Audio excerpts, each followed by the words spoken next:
Yo, what is up, people? How's it going? We're live once again for a best of series. I'm not promoting that, should I say? Donor shill companies I'm not working with. But yeah, today it's best of 5 season finals. We're going to be breaking down G2 versus MDK, the full shebang of a series that was. Oh boy, a lot to discuss regarding that. I'm also just gonna quickly check my audio because it's been a while, and as you can tell, since last time it was well, I've dyed my hair.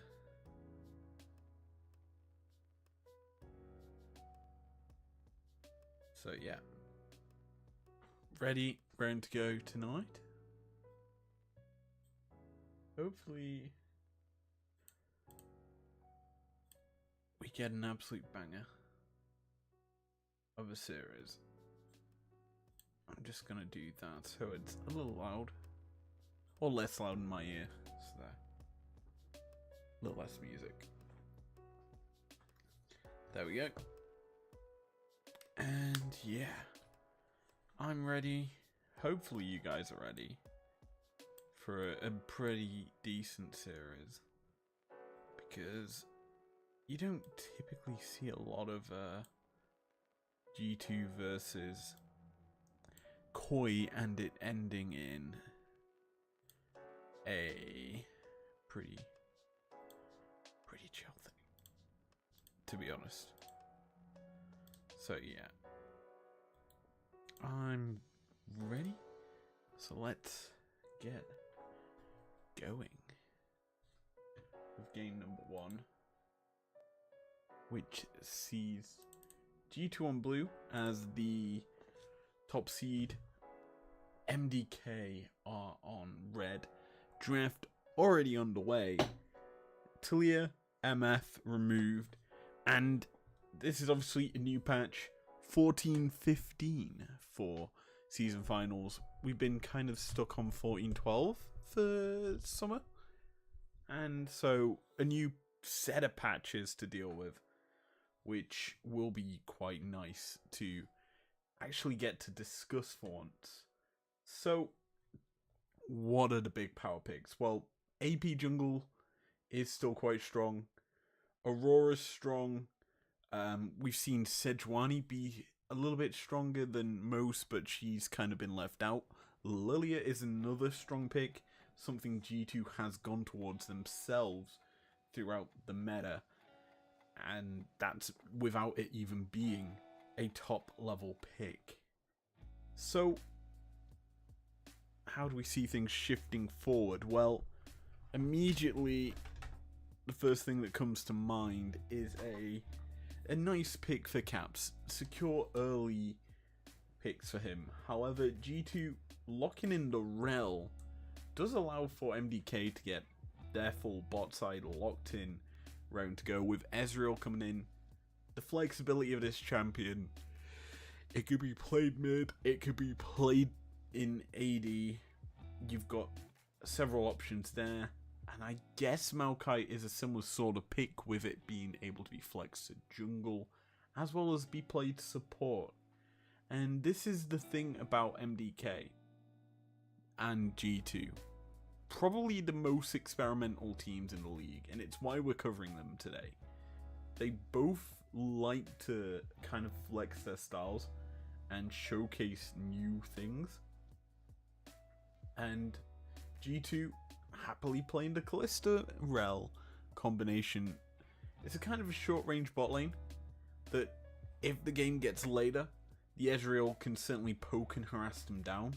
Obviously, Warmogs has received a slight change in terms of the effectiveness, as you need to have 2,500 health in order to receive its bonuses as a support, which basically equates to Warmogs and one other item, presumably a component, so like Giant's Belt. Rel's typically, in this state of the game, looking at the champions coming through, would probably build Thornmail second, or if they're feeling adventurous, maybe a Locket. But yeah, it depends how people want to play. G2's draft so far, the first 3 picks, is certainly a death comp. You've got the initial Slicing Maelstrom with the Magnet Storm, and then the Fate's Call to just launch in the Rel. So you kind of understand what G2's comp wants to do here. MDK have kind of they've locked in for themselves some counter-engage with the Alistar to either A, knock away this Rel, or this Kennen, which I'm kind of surprised, well, I'm not actually surprised. I'm kind of happy that it's coming in as this kind of counter to G2's comp overall, because it is a very heavy counter. Now, second ban phase, it's already out the way, and we see some pretty big shifts. Cassante, safe top. Jace, safe top. Corki Illusion removed out of Caps' pool, and it's kind of surprising. A pick that we saw throughout most of summer for Caps was the Tristana. The fact that it has kind of fallen to the wayside, been taken out of his pool of picks, because it was typically a first pick option for G2 that now is just gone to the wayside, and that may be a change up in the style that G2 are wanting to bring to this basically season finals. It is kind of surprising, the fact that the pivot straight into Azir, Vi jungle, Azir in the jungle, Azir in mid, sorry. And overall, the draft does seem a bit more like a 2016 draft from G2, or 2019, I should say. Because you've got the standardized engage, you've got then the follow-up with these two, and then just the all-round consistent damage. It's very 2019 G2 in a 2024 meta. And we haven't discussed it yet, but look at MDK's comp. This is a 2024 comp. Lulu top. It's something we've seen in solo lanes in the past. It was, if you don't know, it's a Bo Lulu special. That, anyone remember that guy from games? He certainly plays that champion a lot. It's his favorite champion, hence it's his name. But he does a lot with that pick in a solo lane, because he played it mid. And the thing about Lulu is the Glitter Lance has a little bit extra damage and slow on that ability, that if you're going this on-hit Lulu, you basically can stack up the autos quicker with the passive, obviously, from your help picks. Just stacking these auto attacks down onto a target is very easy to do. I'm not a big fan of it into the Kennen, because you typically pick ranged into melee, and Lulu is quite squishy. I'm intrigued to see how she started. Probably going to go Doran's Shield. Doran's Ring, okay, so you do get a little bit of health, but not the most, I would say. So as it stands, I'm pretty content with how things are looking. I just looked at the runes briefly, and I think the big interesting thing is Lulu's gone Comet, and she's going to be able to try and harass this Kennen, who's just looking to all around survive lane and punish late. So we've covered top. Let's get into this mid lane matchup. The Ezreal's been pivoted to mid. Frescowy going to be piloting it.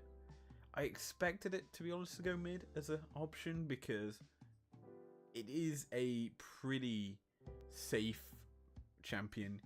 You don't have to overextend into the Azir in order to get harassment down and farm. You can just play safe kind of under tower, and you do force G2 to basically play their hand against you. So, with that kind of said, we look at the bot lane matchup. Smolder, Alistar, Kalista, Rel. There's really, in the current shape of things, one standardized bot lane. I don't really rate Smolder Rel. Smolder has had his Q change come through in a sense that he doesn't stack up the Qs as easily anymore. It essentially is you need to, what's the word I'm looking for? Basically, to proc his Qs or get the execution, you need to get 225 stacks. That stayed the same. Every stack after 225 no longer increases the execution radius. It still stays the same on health percentage amount. I don't know what it is. Anyway, topside, Kennan's been dove. Not going to get the stun out, so Elioya gets to walk back out of tower, obviously now rocking the phase rush. So he won't be punished. He can just walk quickly and easily over to safety. Lulu picks up first blood. Is going to be able to get presumably booties. Ooh. Not going boots, going Dark Seal Amptome. That's an interesting start for Merwin. Anyway, bot side G2 counteracting. Kill into Hans Sama is always nice. Not even going to lose Yike, so he gets to go pick up Scuttle. So G2 get for themselves a clapback into their ADC. Their only ADC compared to, I would say, the 3 that MDK have. Now, what do I expect Lulu to build? Typically, in this situation, she'll start with essentially going AP to build up the Q harassment, obviously into the Kennen matchup. Kennen will be stacking up his Q and getting the extra damage into that. And while that's all good and proper, he isn't necessarily known for just his Q harass. He's more so known for his slicing Maelstrom in the late game teamfights. So that's kind of where we expect to see that play coming out from G2. Just looking at everything. Triple sword in Vi's back pocket. So stacking up there. Hans has got his recurve. So Rage Blade probably on the table for him first, I expect. If not, Hurricane. To get the mass amount of damage spread that you need to kind of deal with, to be honest, a very squishy comp out of MDK. It's not like a solid frontline combination. It's a basically reliant on the damage and harassment they can do to G2 to stop them from kind of fighting. Now, what we are seeing early is MDK leveraging Frescowy's advantage to get push, to roam down here and bully G2's bot lane out of the map. Because G2's bot lane's been forced back, it should allow Elioya to secure early Drake. And he isn't actually going to go for it.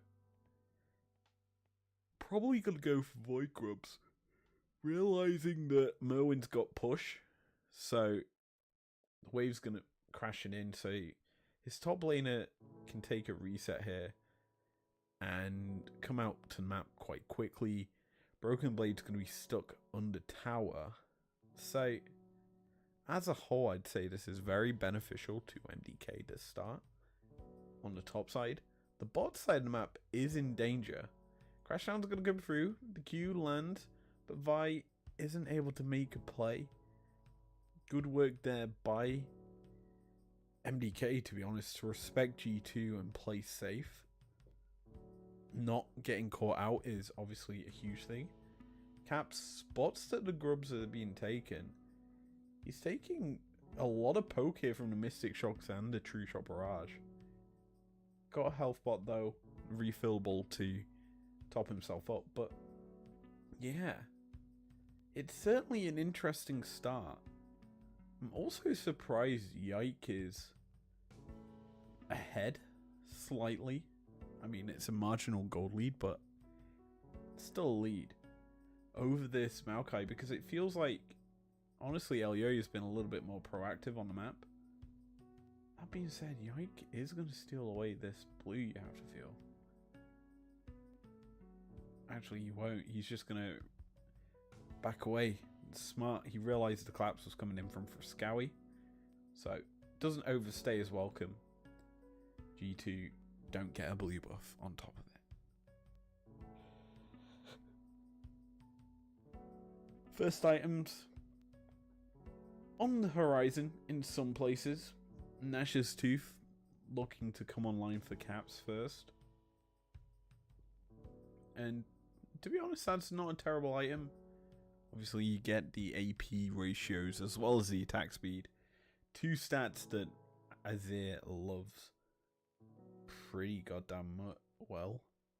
And just looking at how this map's day is, as the Slicing Maelstrom flash trade comes through, top laners down their big summoners, they do have their TPs coming back up soon. MDK probably the more happier of the two teams with the fact that Broken Blade used his ult there. He is quite susceptible to a dive, to be honest, if Merwin gets a push. And it's probably looking like a Merwin getting push in the bot lane situation. And the reason I say that is because Merwin still has wild growth, so Alyoya and him can essentially set up a tower dive where they can utilize the wild growth to get that extra health from resistances to continue to dive, while Kennen obviously doesn't have any form of protection due to the Slicing Maelstrom being down, so that stun isn't necessarily going to be utilizable. Kennen's farming pattern is also quite a hard thing to do, because you are really required to use the E to get all the minions in a static shock, and then use your W to execute them off, along with a few well-timed Qs. But that's neither by the by. I would say, though, Broken Blade's done quite good, as Friscowie's going to be cease and desisted. Emperor's Divide comes through and Camps picks up the kill in this play.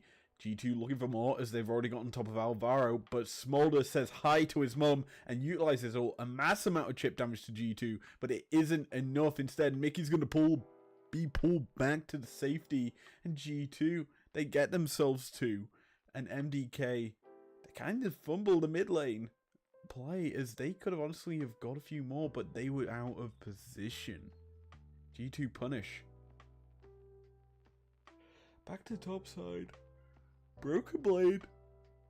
Slicing Maelstrom back off cooldown. Going to utilize it. Getting the damage down the summoner Eerie. Not going to be enough to pick up the kill. Alvaro gets out alive. G2 turning the tempo in their favor as we watch this mid play again. Friscowie baited in, caught, and slided and glided to his demise. The ward got dropped too late, and in the end, he falls to Caps, who gets 2 kills out the bottom of that play. Speaking of a kill, Friscowie's caught out again, forced to burn his flash this time. G2 certainly trying to keep the MDK mid laner at bay. For that play though of getting the summoner out, they will lose out on 6 Void Grubs. That's not a good sign for God, I'm tired. Why am I yawning? Not a good sign for G2 if they want to continue a sieging style, as they have been punished.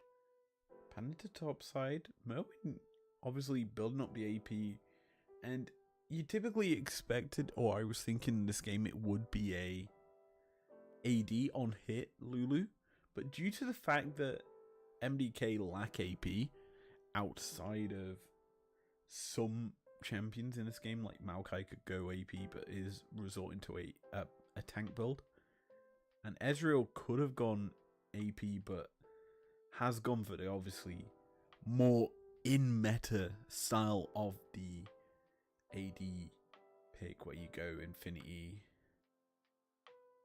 Triforce into tier mana. This is something we've got to get used to in this top lane, by the way. Slicing Maelstrom being traded for Wild Growth.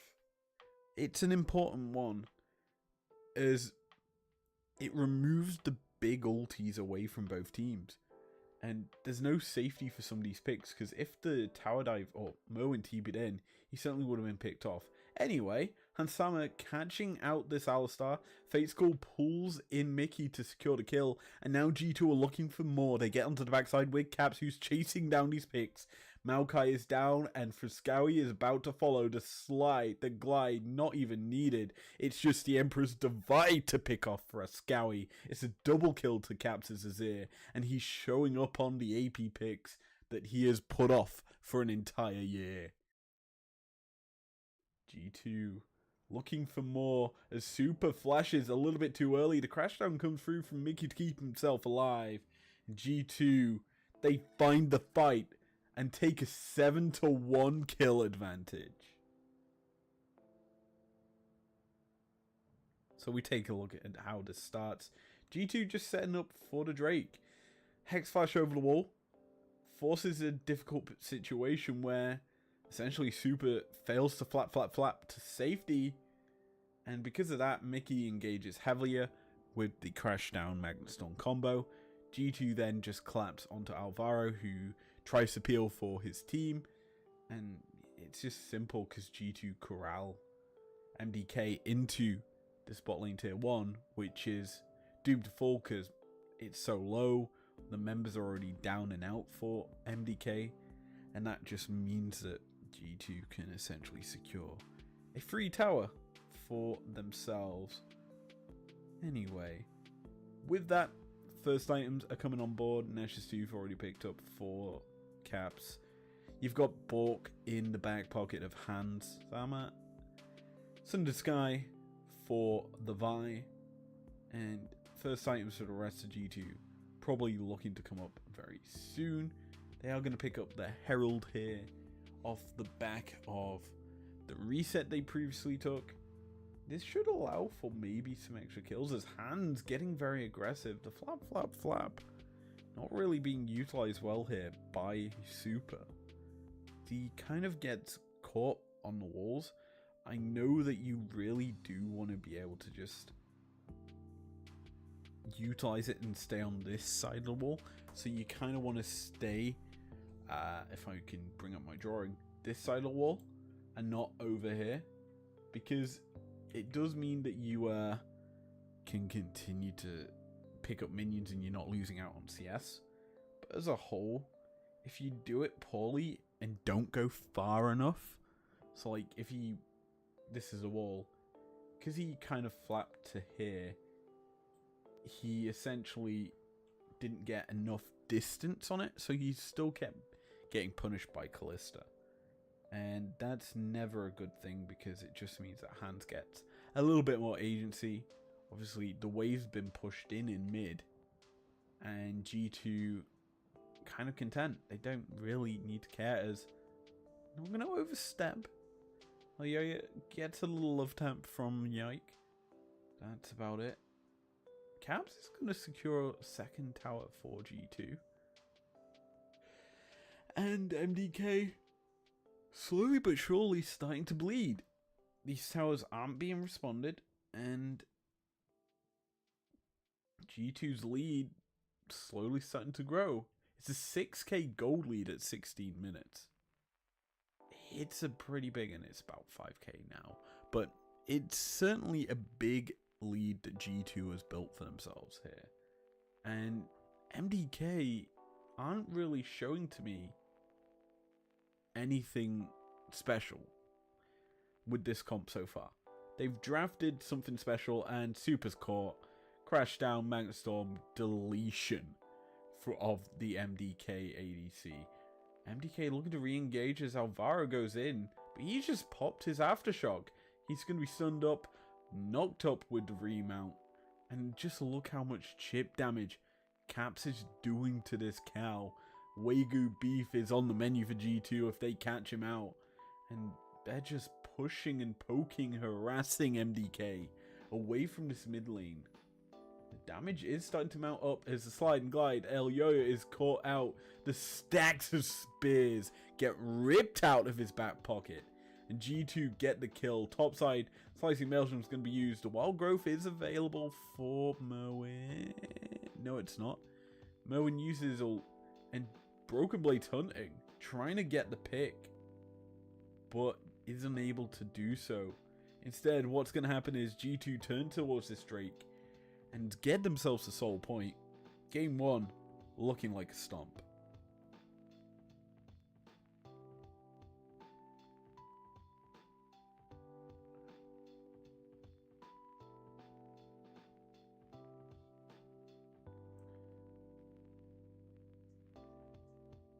Anyway, explain this fight. It's just G2 chasing.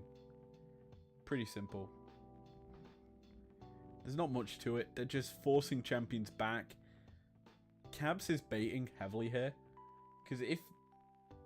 And then Mickey, because he went in with the Hack Slash, it kind of baited in MDK pretty nicely. And so G2 just get to punish quite hard. So... as it stands, MDK happy, content with a losing situation. They could get a pick here onto Hansama. Elyoya was spotted.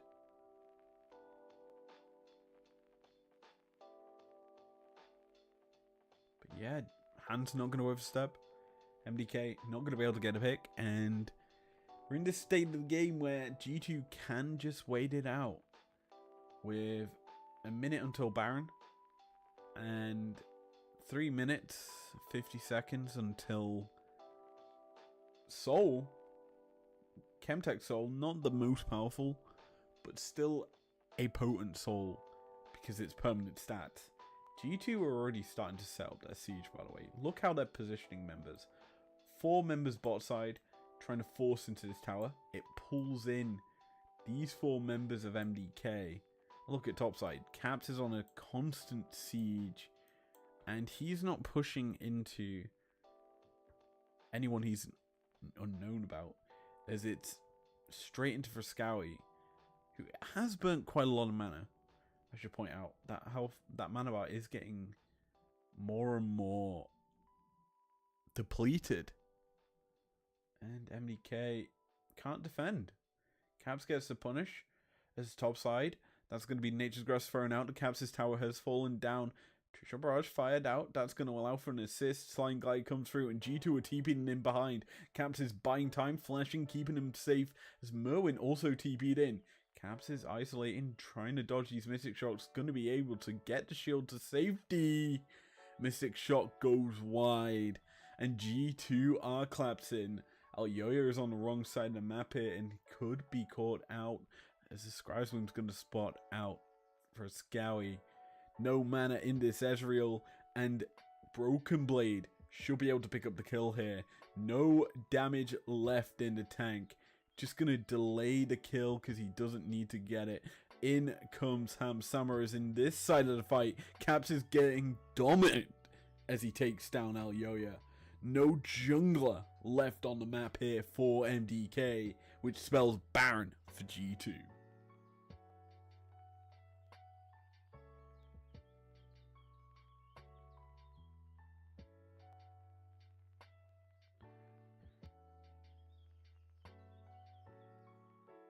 G2, at this stage of the game, G2 just in firm control here, to be honest. And I'm gonna quickly do something. Boom. Anyway, as I was saying, this game is very much in G2's control. Baron in their back pocket. MDK are kind of dealing with a situation where in a minute's time, their soul. G2 don't need to push the tempo more than they are. And essentially, they've had control for a long time, since 16 minutes on the clock. They've had this sort of siege set up. And MDK just haven't been able to stifle it. They tried to make a play onto camps, but G2's collapse came in quick enough. Now MDK, what can you do? You're losing push in mid. As camps get siege here, and you're being pulled to the bot side. You're going to lose this bot lane tier 2 because of Caps' maneuvering. This Azir tower just facilitating Caps' push heavily. So MDK are just going to be pulled across the map. The unfortunate thing right now for G2 is the waves are on different hitting points onto these towers. So G2 haven't got synced waves, basically. And they're realizing it. They're realizing that because of how Caps is playing it, they need to wait. So they're holding back on this wave, trying to delay it as long as possible. They've finally allowed it to come through, and look at what's happening. This wave's crashing as this wave's crashing. Caps secures the tower, and the fight could possibly come through here as Smum gets thrown out. G2 into the base as Yike stepping forward. Inhibitor just being chunked and taken now by G2. Cap's going to be able to take that, and because he stood in the base, bot lane tier 3 should also be falling. Stepping forward is Yike, and the rest of G2, they aren't going to overstay their welcome once they pick up the second inhibitor, because they see a soul on the table and no possible contest from MDK. Like it or not, that was a very clean siege from G2. Gonna utilize the last trickle of this Baron to secure soul, and it's a plus 3k Red Bull Baron power play for the Samurais here. Like it or not, this game's been very clean from G2, minus the one kill MDK were able to pick up onto Broken Blade.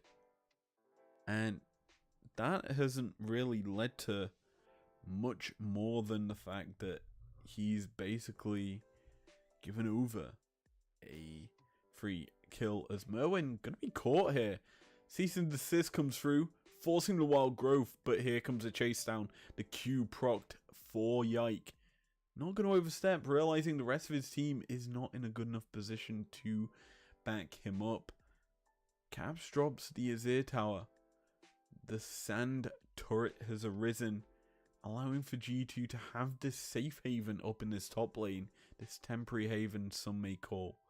But they've already been camping on MDK's side of the map. That are looking to get a bit more. Here's the fun thing here. G2's waves yet again are unsynced. But look at what it's forcing MDK to do. Because these two waves down here are kind of crashing at similar times, it's forcing MDK to respond to them to protect their Nexus towers.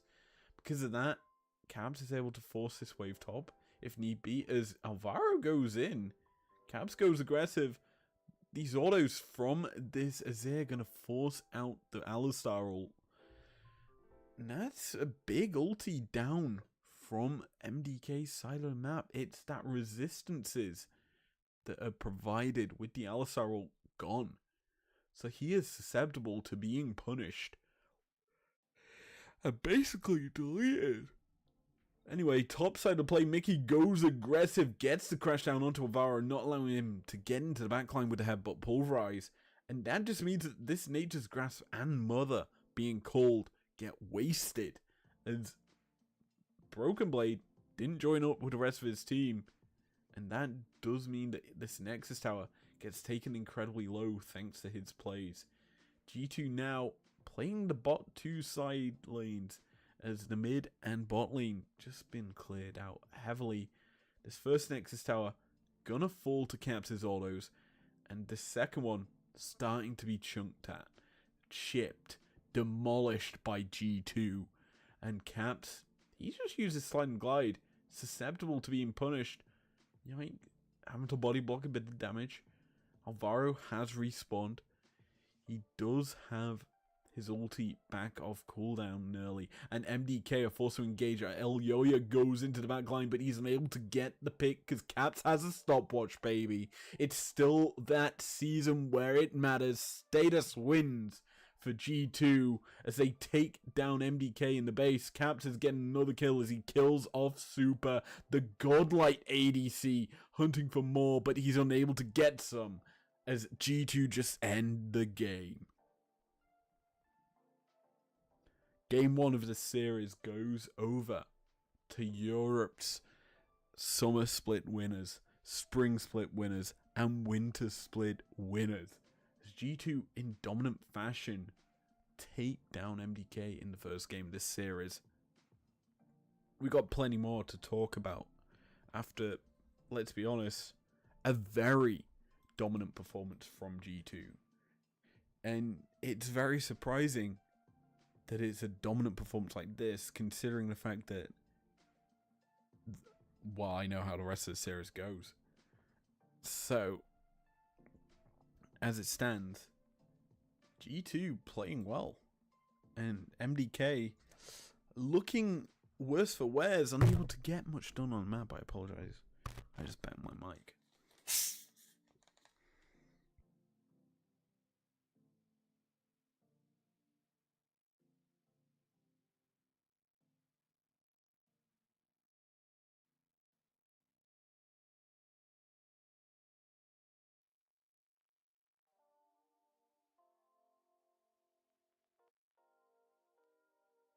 So,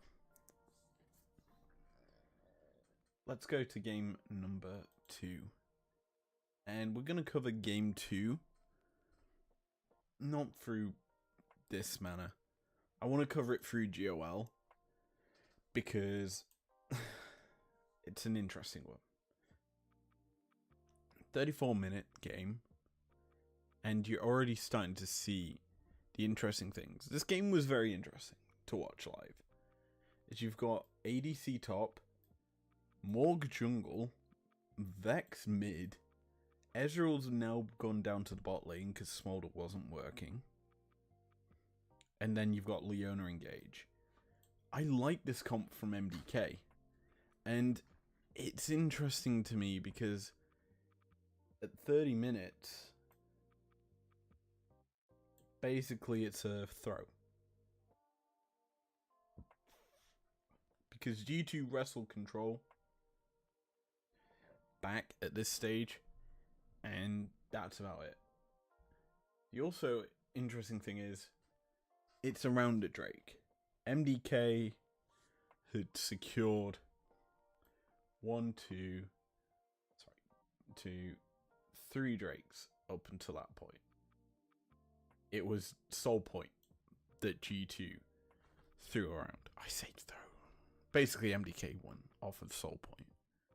So, the meta as a whole, I think the interesting point to make here is how the meta has shifted. I remember most of this split, Prio has been on Void groups.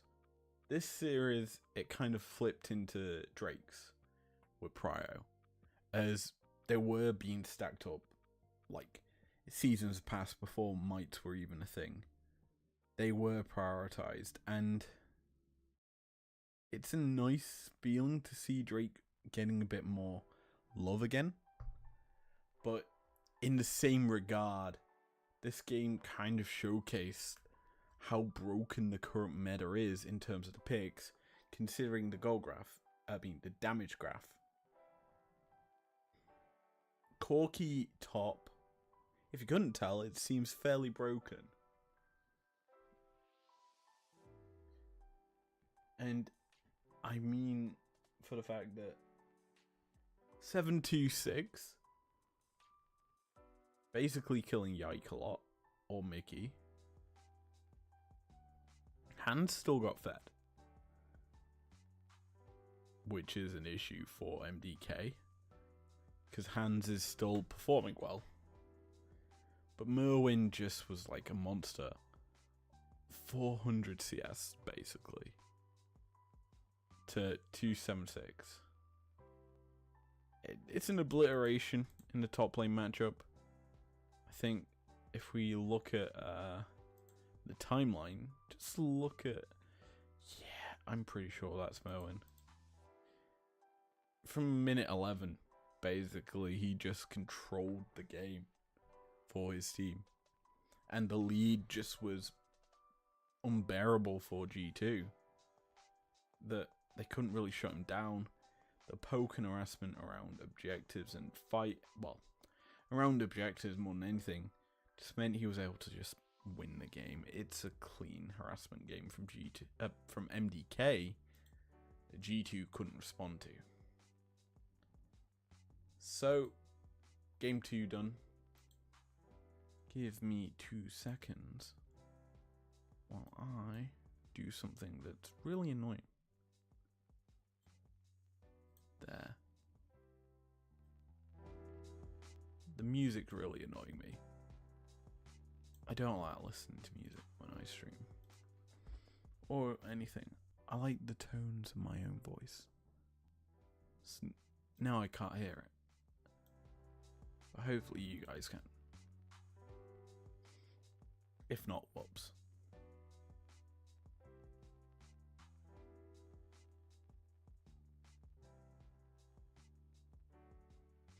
Anyway, let's get into game number 3. The longest in the series by a mile. G2 on blue yet again, MDK on grey. On red, don't know why I said grey. Callista removed, MF removed from Hans Sammer's hands. Corki Aurora and Poppy removed by G2. I forget what MDK banned in game number 1. Lucian, maybe? Ashe removed. So, there's some options here for G2. Rel staying their first pick, the staple lead support option for them. Gets brought into the fold once more. We already seen how impactful Mickey has been on the pick. And realistically speaking, MDK just going to be able to have to deal with it. Nort is still up, so if you want to kind of go for the counteractive engage, you can. Alistar obviously still an option. I'm not sure what you'd go with alongside the Zeri. However, Ezreal has still been proven to be a flex pick for MDK. And I think Zeri still is a flex pick considering Merwin. Merwin plays so many goddamn champions. This is one of them that I think he could definitely just whip out for the sake of whipping out. So, G2's time to respond. And they're going to go back to what has worked for them. Cannon coming through for BB. Just securing an AP top that's ranged. It allows for the Vi to come through here to get the guaranteed lockdown of this Zeri. Vi is known as a massive counter to Zeri. So G2 should probably lock it in here, rather than let it go through to phase 2. There you go. Simple as that. And MDK, they can round out this phase with their own jungle. Tank or AP jungler. Decisions theirs.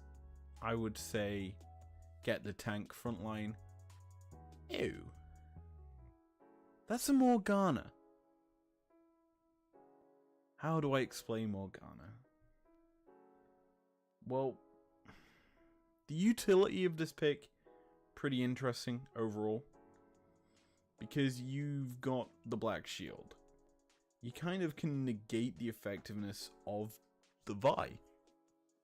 you black shield the Zeri when she's cease and desisted, she's still able to then team fight, not have to deal with the basically lockup that the Vi has, and her entire kit is kind of destroyed.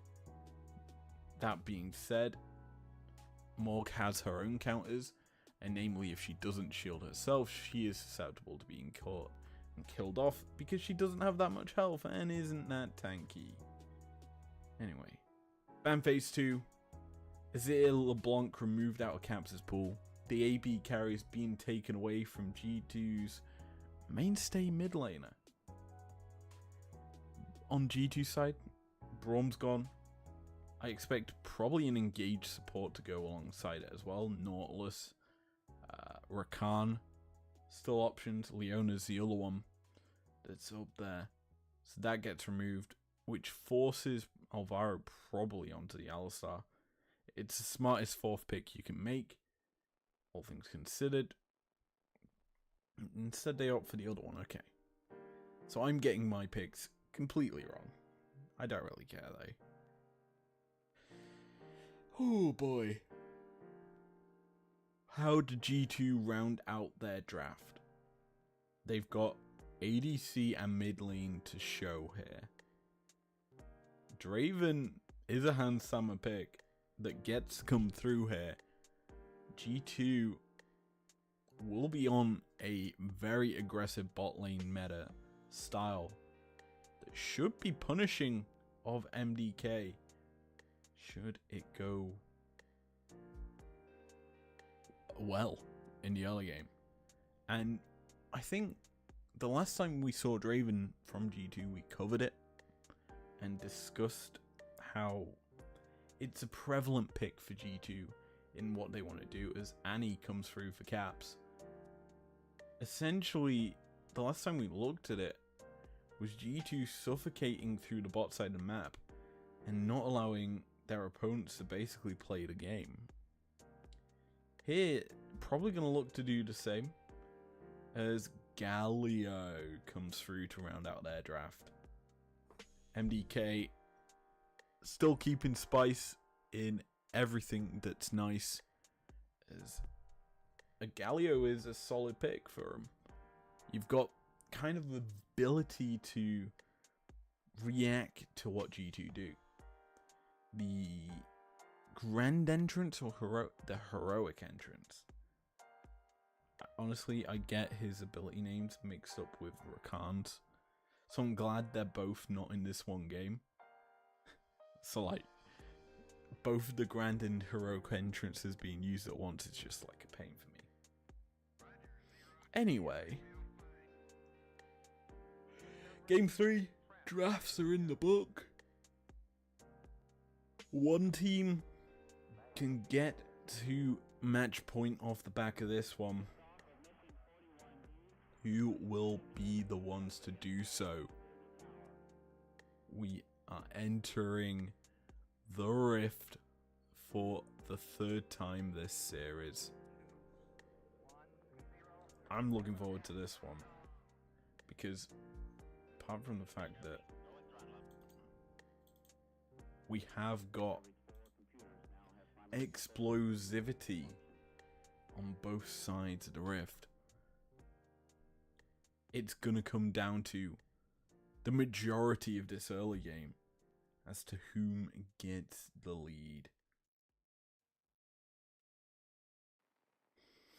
The teams head out across the Rift as the fans of 5 show us the way, taking stock of the runes like normal. Halo Blades coming in. I'll execute for Kennen in top side. Interesting matchup, considering it's a Zeri he's going into this time. Mo in this series is flexing his pool a little bit. Just taking a look. First strike canny is interesting. Not something I typically see. I mean, obviously, pretty sure she'll go Q first start, or E. It's either Q or E start. It's Q. G2 looked to have caught for a scouty out. Flash is burnt from the MDK mid laner. Good work there by G2's comp to catch him. So, let's take stock of how that's going to work out. That's actually a huge summon to burn, all things considered.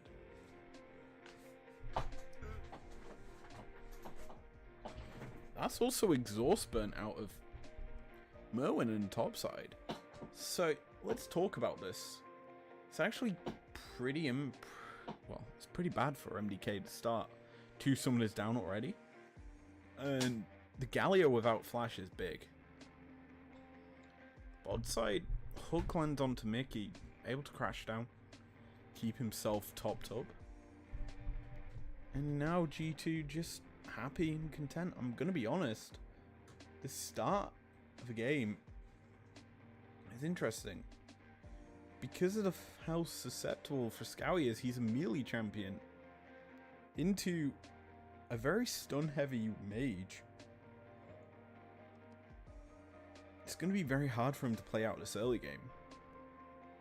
And while Galio as a champion, presumably in this situation due to the Morg being in the game, more than likely going to go for a tankier build rather than damage. But yeah, that's an interesting thought.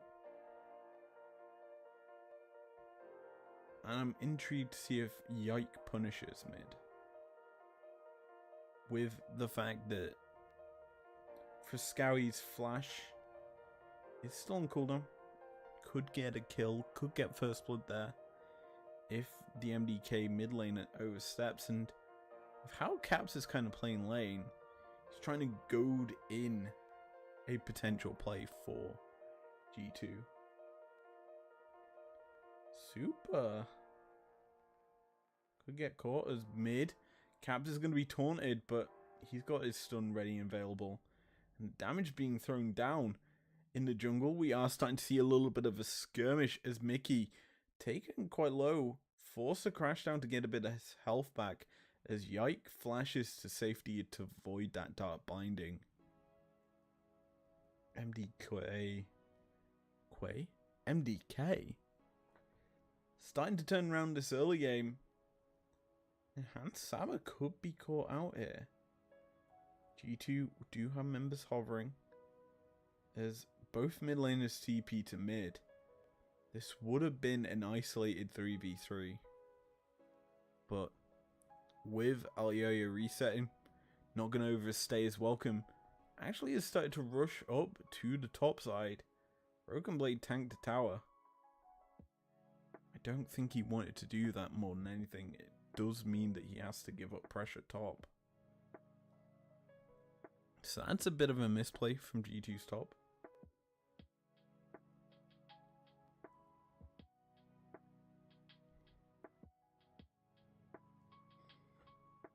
Away we go. We're already 5 minutes into the game. Not seeing a kill just yet. But there's certainly been a lot of sniffing from these two teams. Mickey hovering mid right now. Stun lands. Scowy. Not going to be punished just yet by G2. Nice chunk of damage done to him though.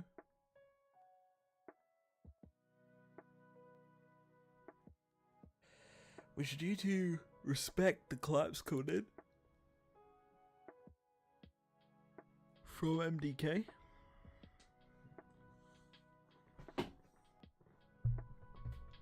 Hans has been kind of left to free here. This is vaguely reminiscent of game number 1. Broken Blade trading aggressively into Merwin. Just burning the slicing maelstrom on cooldown, trying to get the pick. Trying to get the kill. And this time it's actually a massive burn. Zeri hasn't got teleport in this game. She's gone exhaust. Which means Broken Blade, not only does he get the back out, it means that the Zeri can't respond as quick as usual. Like, maybe even Renekton in this situation, who would have probably have TP'd up to top side to kind of not lose out in anything. Speaking of a lane, this time we look at bot side. Hans Sama forced to cleanse. Realizes the damage being put down to him is quite big. G2 obviously shadowing, ready to collapse in if need be. But then unneeded. And Mickey and Cans just get a little bit more XP.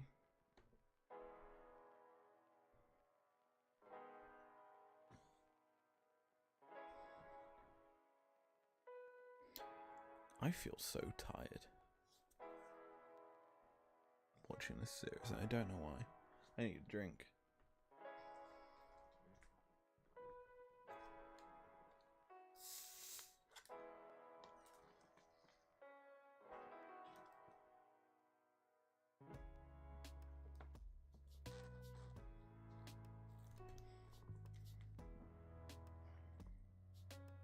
Cabs is dead.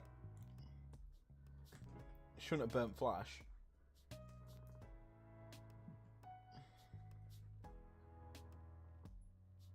To be honest, the play overall was pretty easy for MDK.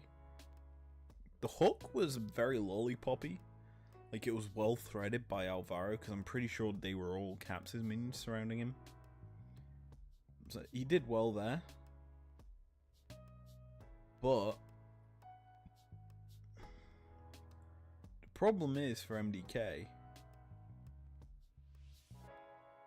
Alvaro is quite susceptible to being ganked. Issue for him is the collapse from MDK can come straight through. The grand entrance arrives in time, and Merwin and Frescowy clean up the fight.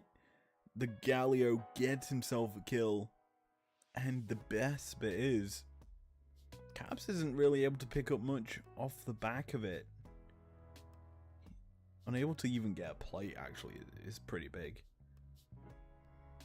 So the even better bit is obviously Galio kind of pathed up there.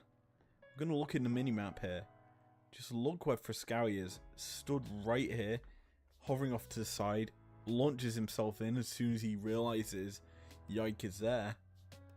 And the collapse comes through pretty easily from MDK to turn a 2v2 into a 2v3.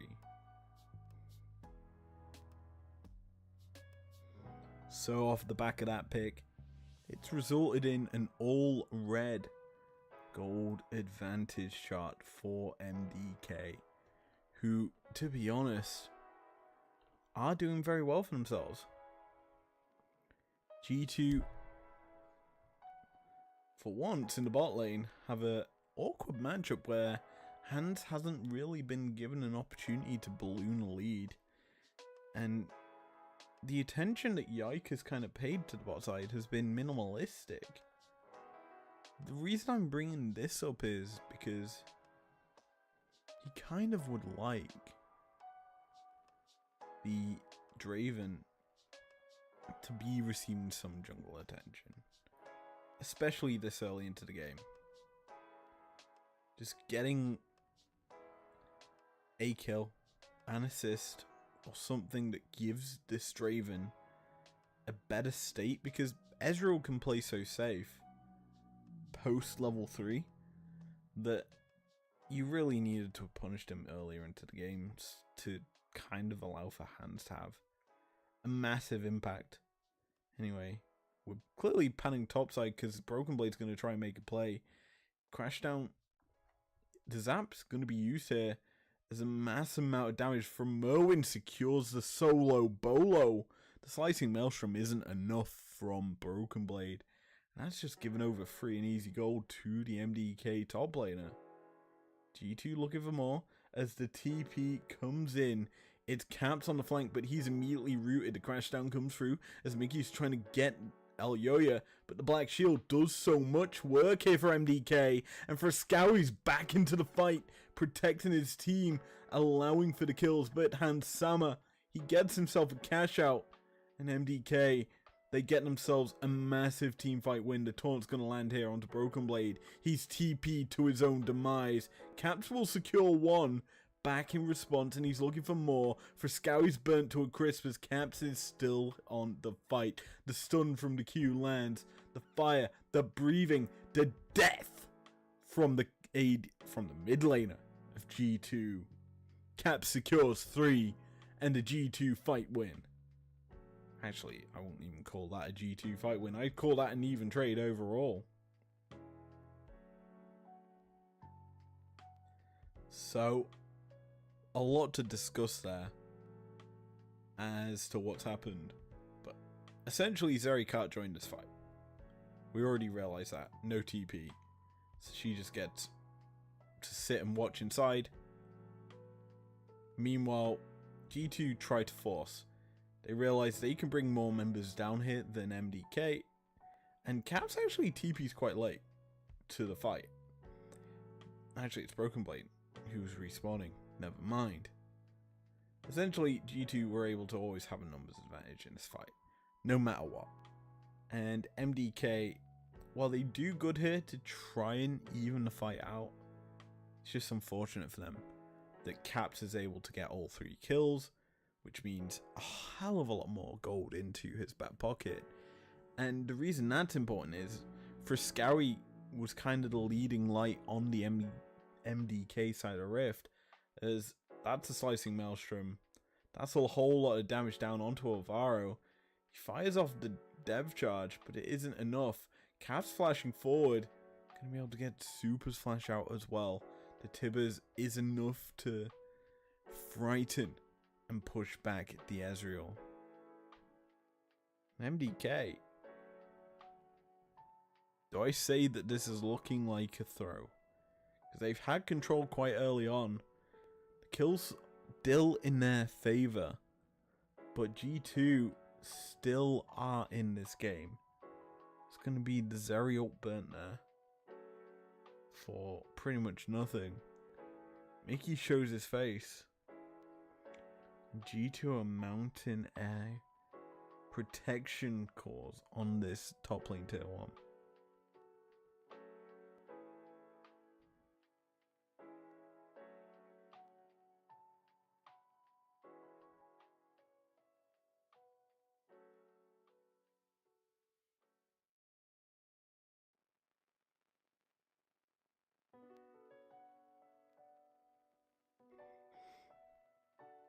So, as it stands, MDK gonna secure for themselves the Herald. That's a pretty nice prize for them.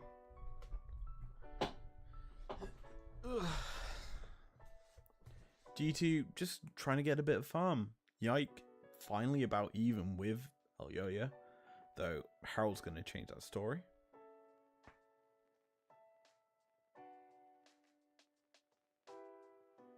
That's the Hex Flash gonna crash down on top of it as well. Merwin's forced to flash. G2 are actually punishing as mid lane. That's an isolated Ezreal. Cease and desist comes through and Hans Sama's gonna pick up a cash out. That's a pretty free kill. Super overstepping. It's a super easy pick off for Hans Sama. The Ezreal's starting to falter. The only place on the map where G2 have a gold lead. In the bot lane. Speaking of bot lane, let's give Hans Sama another kill. The damage is already coming through onto Alvaro. He's just deleted. Hans gets paid. He hasn't even got Collector. And the damage that he's doing in terms of executing targets is massive. Probably because of the crit ratios that Bloodthirster provides, but gosh darn, didn't realize it was that broken of an item. Anywho, G2 secure themselves their first Drake. That's going to force the Chemtech Soul to bloom once more.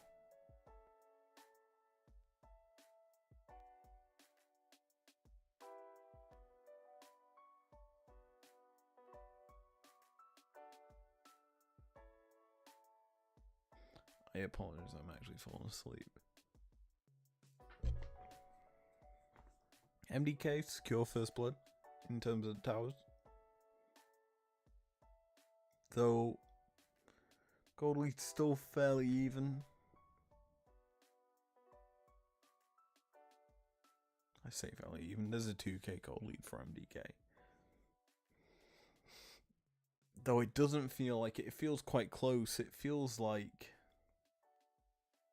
either of these teams could win.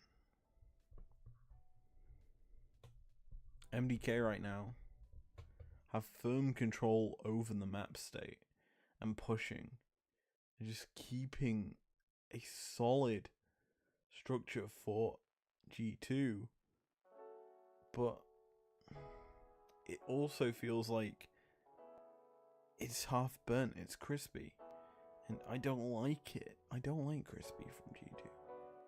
They're the sort of team that pretends to be water because of how fluid they are, how easily changeable their form can be. Anyway, a lot of times passed, 70 minutes on the clock. Good blast cone there for Mickey to get himself to safety. He was almost certainly dead if he did not do so. Now MDK, what do? You're kind of being pushed into this awkward situation. Sure, you might clear this wave and the next, but G2 just need to do that again, considering the fact that Big E will be picking up his...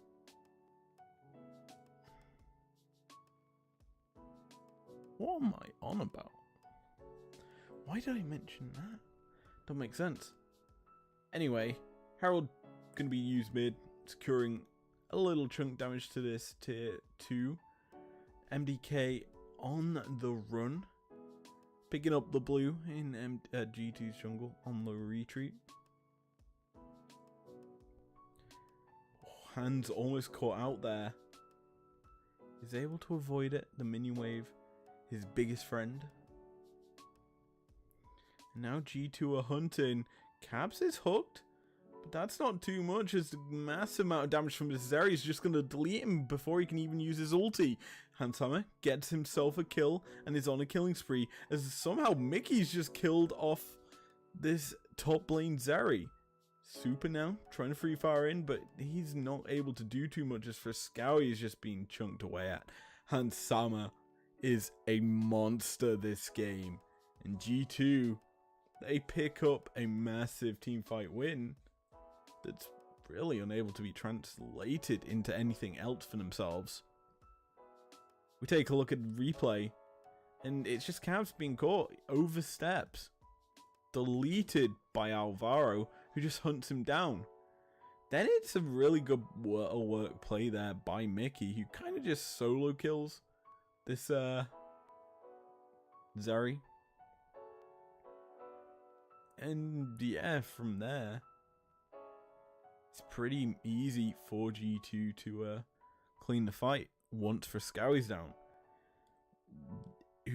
And also Alvaro, the two primary engagers. So yeah, G2 will be able to pick up for themselves a pretty big teamfight win. It does get us now to the 20-minute mark where Baron becomes a possibility for either team. Now, I'm not going to say we should expect to see it soon, but I expect to see it soon, considering these two teams are kind of playing in a situation where they want to just either A, fight, or B, take objectives. And it is something we've seen a lot from G2 this year, as Frescowy's going to be caught here. That's the cue from Rel to delete the magic resist shield, but it doesn't really matter, as onto the backline goes the Vi, going to be forcing out a lot of damage, as goodbye Mr. Super on the bottom side of things. It's going to be Broken Blade and also Hanshammer securing the kill onto this Nautilus. That's a greedy path coming through from Merwin. Could be punished.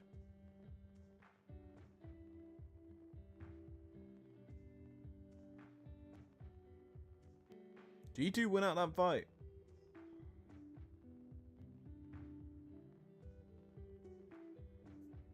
Get themselves their second Drake. And we watch it again. Scary oversteps. The simple way of wording it. Good work here by Yike to buffer the E from the Galio. Meaning neither one of them gets stunned. But neither one of them have a life at the end of this. Well, one of them. No, neither of them have a life. As both the Vi and the Galio take an L. Speaking of Galio, he looks to have caught out Mickey, forced a flash of Merwin jump to the wall. It's a lot of damage coming through from this Zeri as she zaps away the health bar of Mickey X. Baron is on the table. I'm not really expecting MDK to be the ones to take it. It's more of G2's thing, I feel. Ugh. Don't ask what I'm doing. I'm getting comfy by getting closer and putting my legs up. Anyway. Let's, I'm tired, can you tell?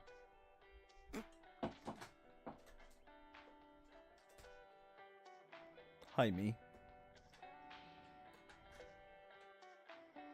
Woo, my camera angle. There. Bad. Nope.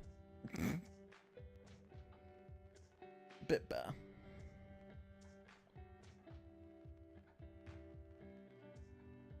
That'll do.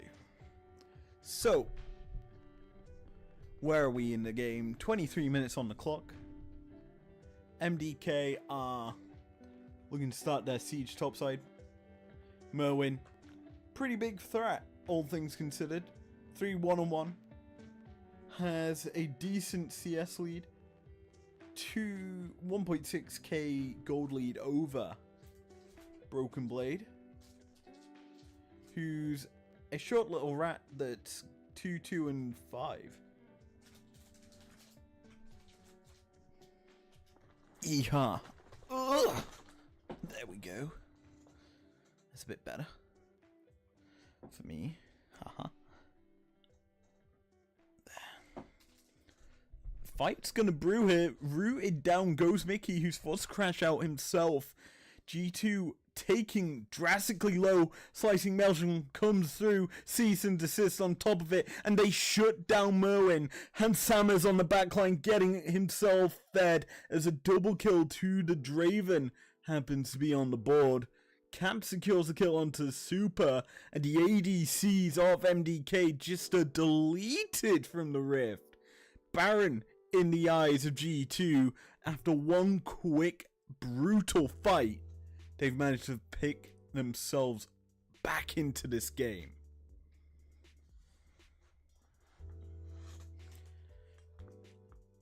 I don't get it, G2.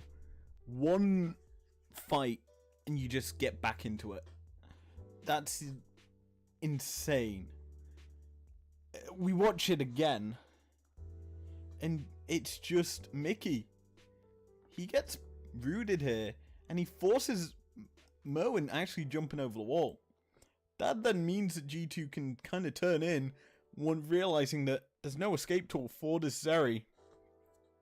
A perfect flash slicing Maelstrom roots the target, and that's the main ADC down from it, MDK. The Fed member, gone. And so G2 punish, and the fight's simple and easy to execute from that point on. Merwin could be caught here. A massive Q from Yike just gets the lockup. No escape there. The Zeri still has flash. She's had it for the past 2 times, but the chain from G2 perfectly executed and perfectly punishing of this MDK top laner. With this Baron in their back pockets, looking to turn and burn through some towers. I'm so uncomfortable right now.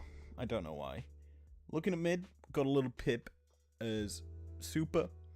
Overstepping, I feel. G2 into the base. The backs from recalls from MDK so slow. Alvaro hooks onto Mickey, who was body blocking, protecting Caps. And now MDK looking to fight. The hook goes wide, and G2 could look to turn. Keep your eyes on the rest of MDK. This is a 5-man team group up. Broken Blade, though, he's sat inside. He's pushed, got himself in mid lane tier 1. TP on the flank is for Scowy. Looking for G2. Hans Sammer rejoining up with his squad. Broken Blade off to the side. G2 kind of scattered, but so are MDK a little bit. For Scowy isolated, and then looking to turn onto one member. Broken Blade playing off the side, and that's a massive amount of damage onto Merwin. Keep your eye on Caps. Looking to build up the stun meter. Using his shield, he's going to stun up Alvaro. The chip damage down onto Snortless. Tibbers thrown out. We'll get the depth charge. Caps is caught out. Merwin secures a kill, but Tibbers is still in the fight. Grand Entrance is used, and the kills are being traded 1-for-1 as Zeri gets to picked off. Super also able to get a kill for himself, but G2, their members are scattered. Broken Blade still alive. There's a 3v2 and Hans Sammer is still alive. So is Super. The Qs, the Mystic Shots doing a lot of work. Broken Blade, though, being chased down. The status popped. And now Hans is on the wrong side of the map. It's a shutdown into the back pockets of Scowy. But can Hans Sammer escape? The taunt will end, cleansed away. Good use of the blast cone to get Hans to safety. And he avoids that dark binding as well. That's a big teamfight win for MDK. We do a lot of work off the back of that. Although G2 back out onto the map, Hans bought enough time really for them, the respawns, and we get to watch this fight again. It all kicks off because G2 stun up Alvaro. While that's happening, Scary's flanking still. Didn't leave his flank.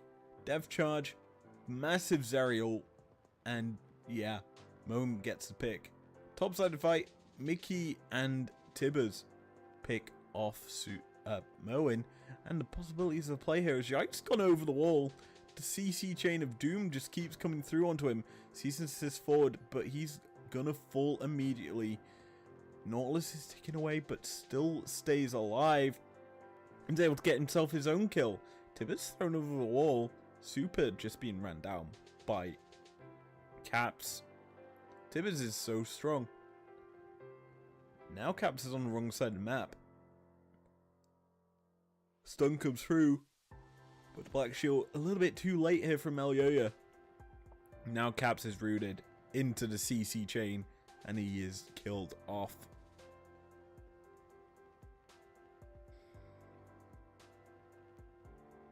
MDK finding themselves a little bit to gold as this game's gone on. And this here is G2 hunting for Super.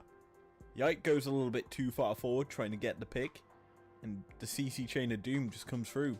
Tormented Soul picks up the kill.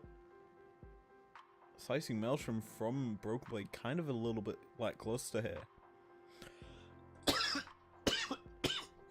Or while Caps is just trying to kill off someone on the backline. As he's doing that, he's just being cornered and pincered upon by the 3 healthy members of MDK. So, away we go. Baron on the table in 6 seconds. 31 minutes on the clock. Possibilities of another 5v5 brewing. G2 really would like that. Baron started up here by MDK. and get ready for a massive combination. G2 are in a situation where they can turn for the fight. The engage comes through here by Alvaro, but he isn't really able to get too much done. The health bars of G2 still incredibly healthy. And so, to be fair, most of MDK, but Elyoya tanked up the Baron for a little bit. Has no real safety now. And is forced to back away. G2 now have access into the river. MDK aren't going to give up that easily. They wrestled mid-control back for themselves a little bit, knowing full well that the next Drake's sole point. So, or sole for G2. Either G2 go to the Baron, or MDK go towards... While MDK go for Drake, or the other trade comes through. Skowie's on the flank as the hook lands forward. Caps goes in, but he's immediately deleted.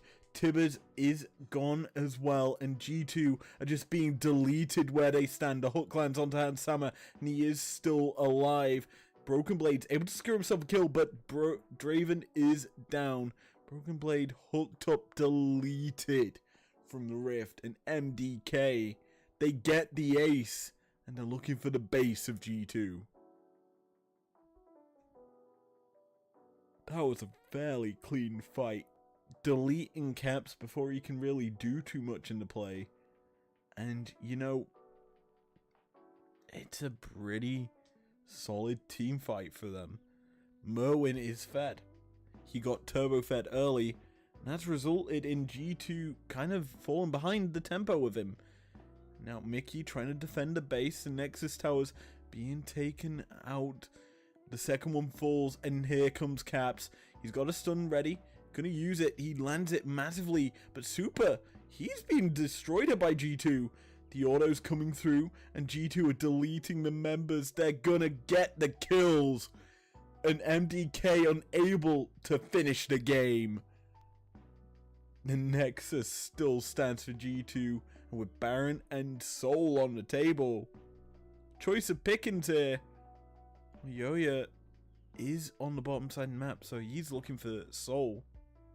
But G2, they see the big purple worm buff, realize, maybe we take the thing that protects our minions for ourselves here. Bot side, MDK will secure it. Merwin and Elyoya sent down there to get the prize. And I'm just going to take stock of items. Rosary beads in the back pocket of Elyoya will provide him some safety from the Vi. Bot side, slicing maelstrom used. Will get the flash out from Merwin. That's actually a massive summoner burn. So we watched the base take. Oh yeah, Super dodges the initial play from Mickey by flashing. Once he uses his flash, he's pretty susceptible to being punished because he can't create the distance needed to avoid the guaranteed stun from the Annie. Like it or not, MDK could have ended there, but they fumbled the bag. Now G2 have Baron for themselves and a way back into the game. MDK can't brute force through top because G2 just alive and able to defend. If you brute force into a choke point, that's even more doom and gloom considering there's a Kennen and an Annie ready for that moment. Once you overstep into G2, you will be punished, which is why MDK have to play more so on the side of caution.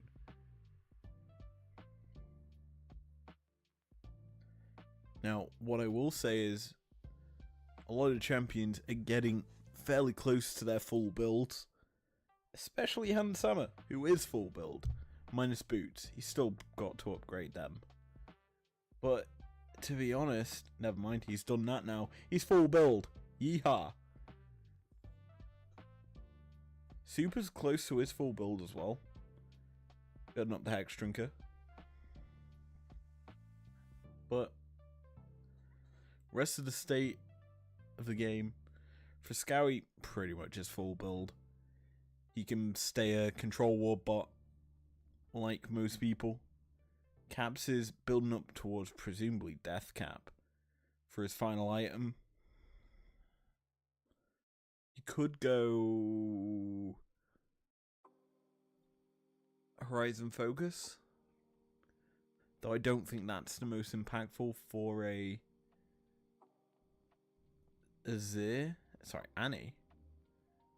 Death Cap or maybe even Zhonya's would be useful, but you'd probably go for the what's it called, Seeker's Arm Guard instead of the needlessly large rod for that build. But hey, he may change it up, who knows. Anyway, a little CC chain onto Mickey, tags him up, isn't able to kill him because Mickey is pretty bulky at this stage of the game. Trailblazer does good into the Ezreal and the Zeri, so not really worried about that.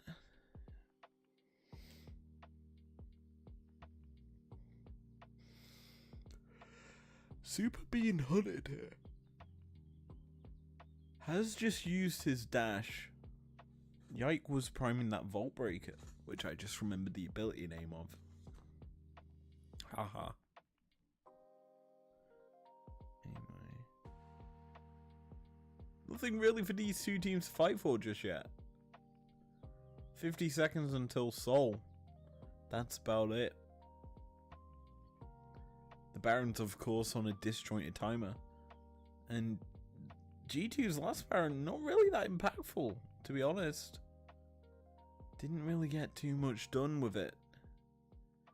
Keep your eyes in this next fight onto Hansama. Full build overall. The strongest character in this game right now. The hook goes in. Varo went a bit aggressive. That's Aftershocks used both by the supports. But no. Keep an eye on everything.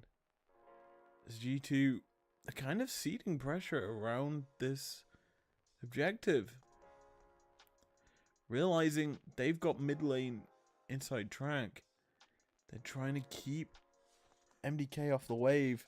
Scout's going to do a good job here to get it cut off. That does mean that the possible play can come through. The CC chain's going to land onto Mickey. Rooted up. The crash shot lands and awkwardly he gets launched over the wall. He's deleted where he stands. MDK winning the fight. And Sama still does a lot of damage. The blast cone to safety brings him to the rest of his team. With Baron up in 20 seconds, you gotta feel MDK have controlled that CC chain that they can put onto a target. Just is very, very hard to deal with. And that's coming off of a Morg Dark Binding. Galio Taunt. Galio E. And Q from Naught. Ult from Naught. Passive auto from Naught. All ways to keep a target locked up. And that could be a possibility of a fight here. MDK, the flash out from Alvaro used to try and get a pick. Yike not going to be baited by it. Just Vault Breakers to safety. Baron being taken here by MDK. The base of G2 in their sights. Will this be the end though? G2 pushing out waves pretty heavily. It's going to be hard to end this game if you're MDK. Because G2's wave clear is surprisingly good for what it is. It's single target, sure. There's not really much AoE bar the Annie. So there needs to be a combined effort from G2 to clear the waves. MDK coming bot side, looking to get the second in. Oh boy, the catch out. You may be able to see CJ and us, but we do it much better. Super is deleted, and G2 are looking to continue the fight. Yikes shuts down for Sky, and Hansound is just free firing. Merwin is able to trade one back. The Dark Binding will land. It's 3 members down from G2 as MDK, they've turned the fight around for themselves. It's the top side of the rift that's keeping them in it. Baron is in their favor as well. They can take a reset here. Can the MadLions Koi squad and just return quicker onto the map? G2 to take a reset, it takes a good old amount of time. So we watch this again. The Scryzblim spots out Super. Immediate flash Vault Breaker from Yike. Just locks him up long enough for Caps to drop his stun. And then the rest of G2 follow to get the picks. It's really good for G2 initially. They kill off the tank. But here's the thing. Hurricane plus Zerial is active. And Merwin's just been free firing. He's able to do so much work in that fight for MDK. It's really hard for G2 to contest him. Which is why, in the next fight, expect for Yike to target the Zeri. Burst out Merwin is the name of the game, in my opinion. Whether or not he can, it's a different story. Do I want him to? Absolutely. It means that we get more games. So, hook lands. MDK on the front foot. Getting into the base of G2, the inhibitor being cracked. That's the Sundown. Alvaro getting hit up, deleted by Hands and Caps. Gonna get more as Merwin being dueled by Hansama. This is Draven, bear in mind, is full build. Cannot get any stronger. TP out from Friskawi as the base of MDK being threatened by Broken Blade. The inhibitor will fall, and that's about it for the name of the play. But MDK is scattered right now. Whirling Death not going to deny the back. But G2, due to Broken Blade's heroicness there, forcing MDK to respond, and the scattering of the members, they're going to secure themselves soul. MDK can't get out onto the map quick enough to deny it. So G2 get paid pretty heavily.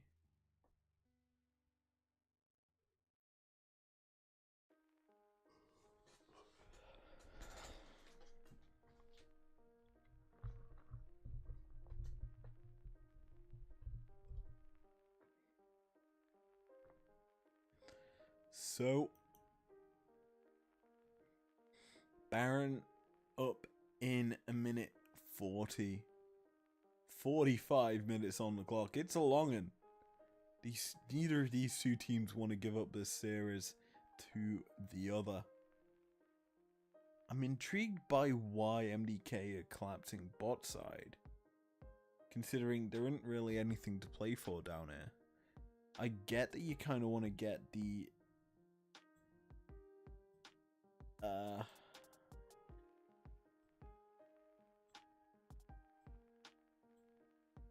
inhib for yourselves, but like, it's not that impactful. Anyway, something that's impactful is a mid lane fight.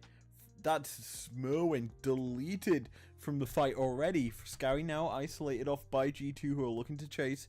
Yike has got the ulti. They can look for more with the Vault Breaker, but with Merwin down, how do MDK fight? Super's the only reliant ADC. G2 are positioning for him. TP comes through. That's going to be Caps rejoining with the team to allow for G2 to secure this tier 2. And now, MDK, a little bit of life for G2, being breathed into their souls off of that fight. And with it, Baron on the table once more. Third Baron. Remember them days? Feels like a lifetime ago. Well, get used to it in this series as G2 easily secured this objective. We're not even going to get a replay, I don't think, of the play, but it's pretty clean from G2. And it's unfortunate for MDK because it's a responsive TP to the play that G2 are making. So you're realistically trying to get the advantage for yourself, but in actuality, you're kind of just feeding it advantage to G2.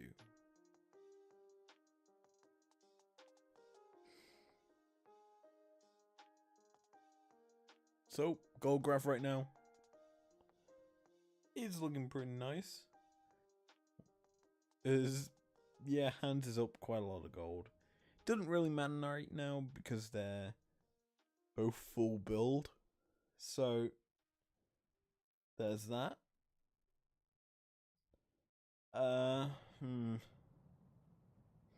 Mid lane, full builds across the board. Minus Frescowie, actually. Not got the Bramble Vest upgraded to Thornmail. Because of it, G2 get to push. They've got Baron in their back pockets. MDK. Realizing G2 playing with less risk. The hook goes in. The engage comes through. Caps flashes in. Gets a massive ulti down. And Super already deleted. Tibbers runs him down. But on the other side of things, Mickey gets deleted off the rift as well. Tibbers and Yike just standing in the base, deleting members of MDK. But Merwin, still alive, flashes to safety to avoid Hans Sammer. And G2, they re-engage. They're back into the base. The inhibitor fell. And mid lane wave coming. Baron on these minions and the towers are just being deleted by G2. Will they overstay? They've got a wave bot that's gonna crash in anytime soon. Super just not Super. Merwin just dashed, but Frescowie's going in. Isolated, the slicing maelstrom deletes them. MDK, off the rift they go, and we head to game 4 between G2 and MDK.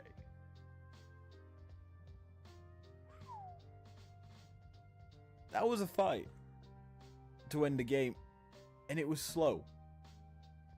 That is the big thing about this series. The games are getting slower, and the teams are certainly starting to feel it. We head to GOL for game number 4, and I think the important thing to note about game 4 is MDK win, taking us to a 5th.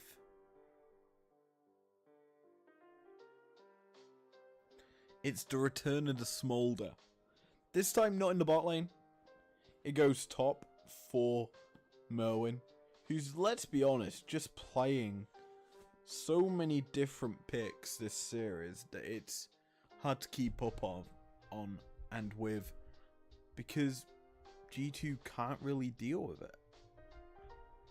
It's so hard to counterpick, and it's presumably why MDK stayed on red the entire series, was so that they can A, flex picks, and B, have counterpick regardless of what lane they want to go to.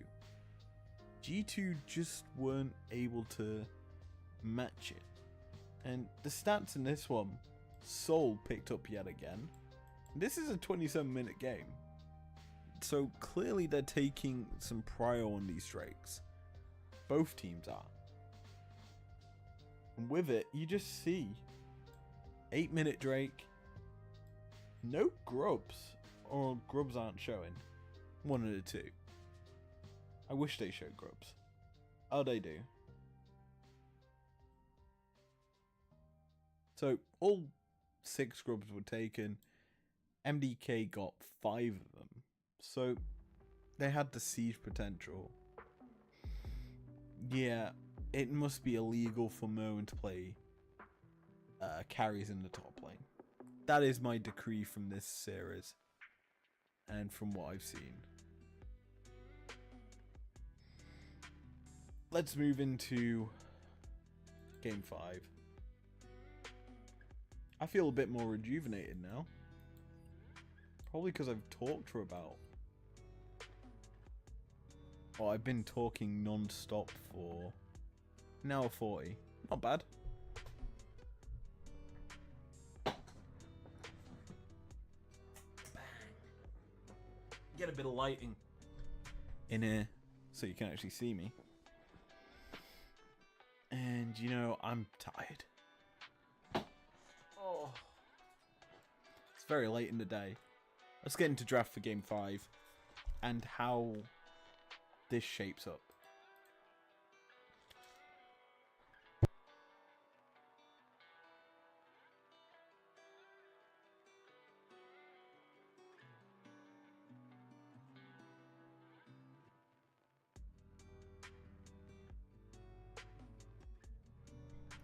Away we go, Game 5. Draft interesting this time because G2 are on red. They've changed it up to try and get Broken Blade counter pick, even though Merwin has been playing so many different champions.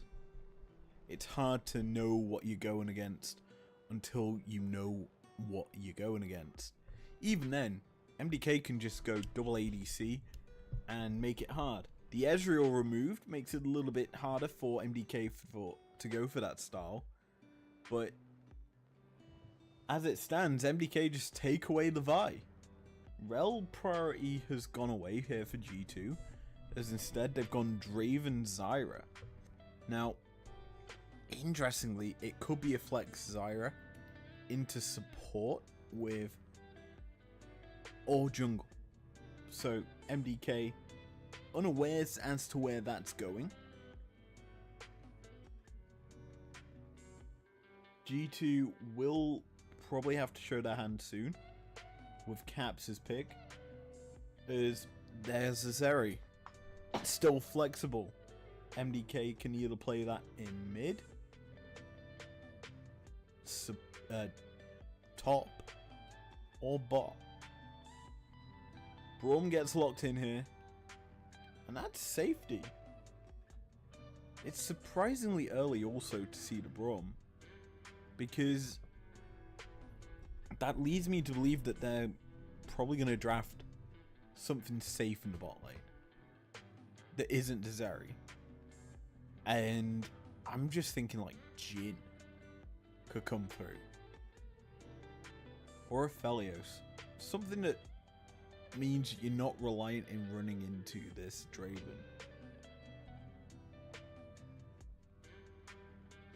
You can't go Ashe because it's banned. But Azir comes through, and now we're trying to think, okay, how do we move these drafts forward? Well, a lot of mid AP picks removed here by G2. And Rakan Poppy removed by MDK. So, Mickey's Poppy's gone.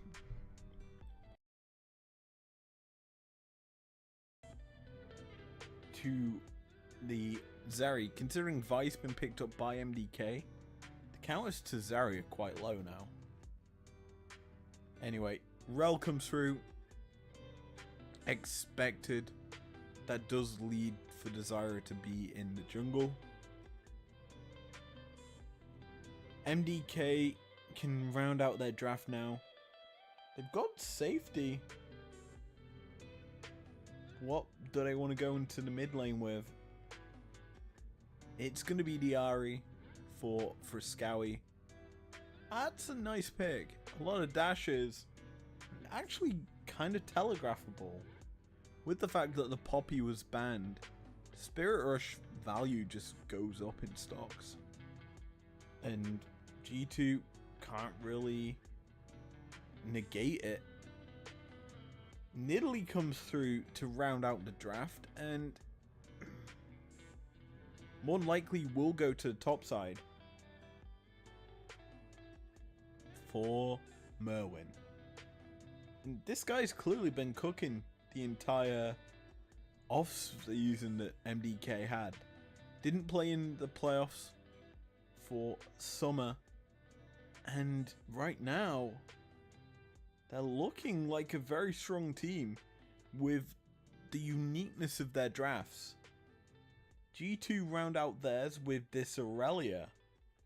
And I'm no Aurelia connoisseur, but she is an interesting pick going into a very front close range comp that MDK have. You kind of are on the back foot going Aurelia. I personally would like to have changed G2's draft here by a considerable amount. Yes, they've got Braum, and it does lower the value of Renata. Renata in this situation, if the Braum shield's like on cooldown, the value is so high into a short range comp that MDK have. So it could have found some value, though I wouldn't say it would have found value all the time. And unless you kind of pair it up with some champions that can poke and harass, it may not be the best. It's why we saw Renata a lot with Varus, due to the poke and harassment that that champion can put down. Anyway, on to the Rift for the final time tonight. G2 once again on the red side, MDK on the blue. The rollout, not as standard as some may think. MDK bringing in a decent chunk of members to the top side. Double wards into the brush. Neither top laner awares of the ward, I believe. There's no marker on it. In fact, double ward here by Merwin. This is actually quite smart from MDK. Because, realistically speaking, Sweeper would probably be used in that top brush. Pretend this is top brush. You'd use it and go in here. And then, essentially, that ward there, if it was swept, would not be seen. So overall, it's a very worthwhile maneuver from Merwin, considering the fact that he's actually now just scattering a lot of his traps. That's what they are. And the reason he's also placing him there is because it misses the minion wave. And it's a tight corner that top laners do like to hover around. And you see the Aurelia starting to path towards the spot side. Now, the early matchup is Nidalee favored, melee into ranged, obviously. And Aurelia kind of is waiting for the Qs to kind of stack up the attack speed to take these trades. The issue is, into a Nidalee, it's really hard because Nidalee's got grasp procs. And she's just going to be constantly gaining more health the more she just farms. And it's really going to be difficult for Broken Blade to play this early game, considering the fact that Nidalee's going to have full control of the wave for a long time. So, the other interesting thing is the skill leveling coming through here from Merwin. He's gone heal, so that's E, as well as W to start. So no Q just yet, realizing it's a waste of mana because you're just kind of throwing it into nothingness. And G2, well, Merwin's just going to play it safe.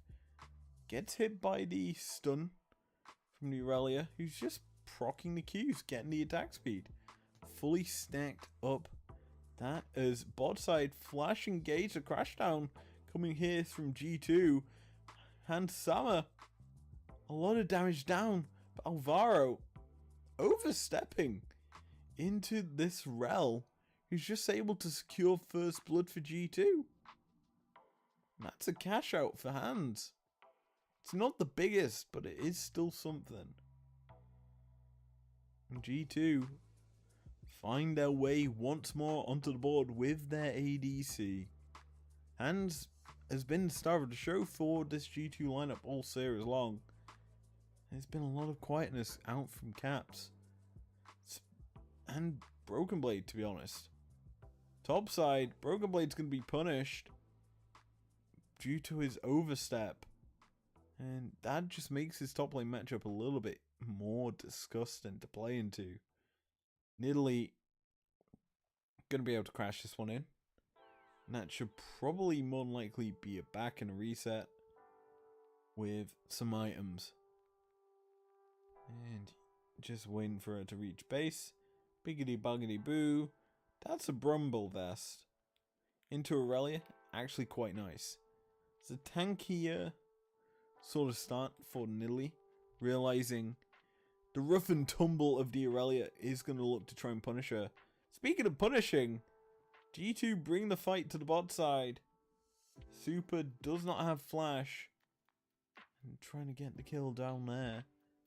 Caps, quite low. Does have fleet footwork to get a little bit of health back. But it just takes one all in from Frescowy to secure the kill.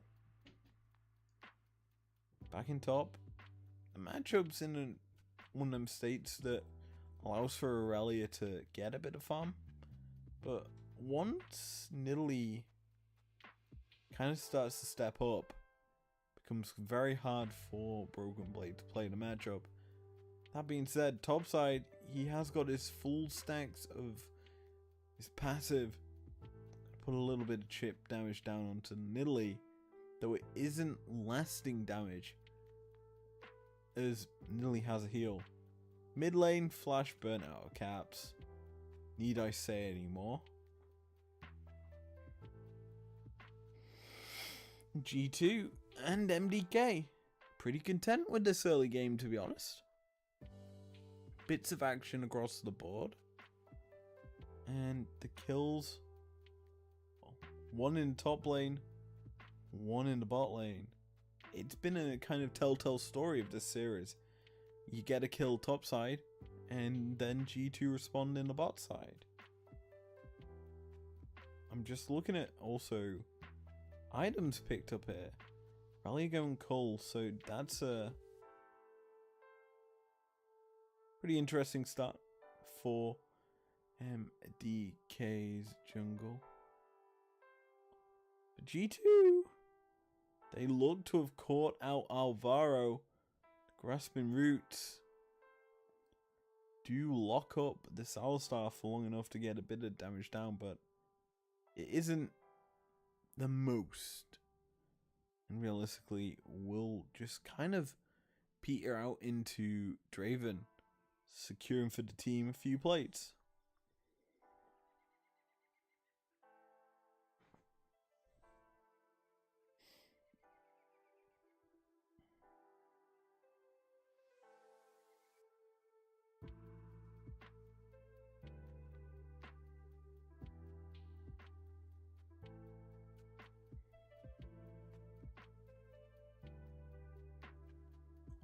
I just closed my eyes for a few seconds. That's a 1-for-1 trade, top. Didn't expect that considering how the top lane matchup's been going in favor of Merwin, but kill over to G2 and Merwin, I guess. I need a replay, please, game. I need a replay because I closed my eyes.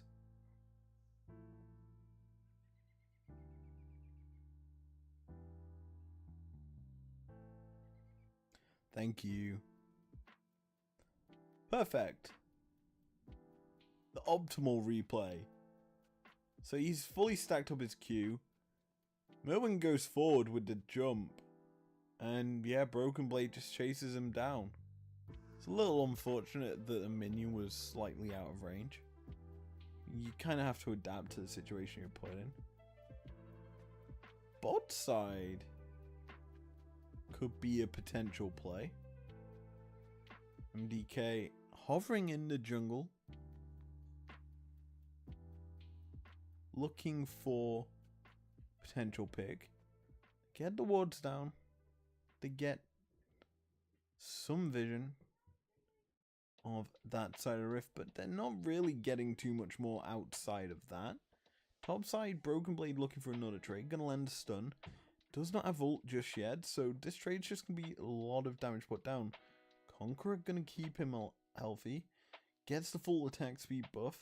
And this trade's getting very aggressive. The W not gonna land here from the Aurelia, who just avoids the spears.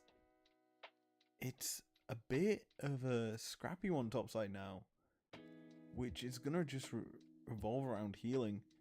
Bot side, Hand Sama takes a massive Zerial to the face, but that's about it. Still alive, still kicking, still picking up farm.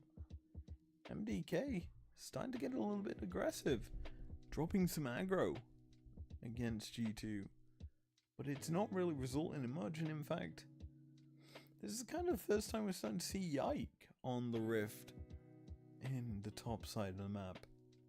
But that's because Grubbies are up and G2 are trying to force for him. By prepping the Vault Breaker. Not going to use it to go aggressive. Sure, use it to go towards blue and the Gromp, but that's about that. MDK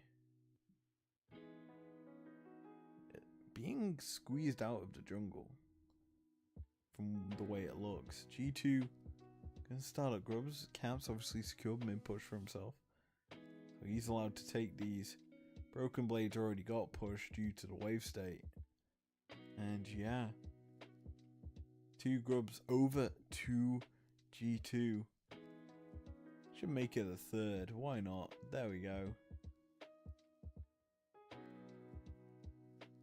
MDK looking to chase down Yike. Using a lot of abilities to crash down. Magnustorm coming out from Mickey, trying to peel his jungler. But Mickey's isolated himself into 4 members of MDK. And that's going to result in 2 kills given over to the MadLions Koi squad. Aurelia going aggressive. Getting the flash out of Elyoya. Did invest ult, which isn't good, considering Moen can now just semi-proxy. Mickey shown up to deny it, so there's that. And we get to watch this fight again. Simply put, Yike gets tagged by the Braum spells. Once that happened, he's immediately locked up by the Vi. And yeah, you don't get to escape. As the Spirit Rush chase comes through from Friscawi. And the cleanup is pretty easy from there. MDK sitting pretty much even with G2 at this stage of the game.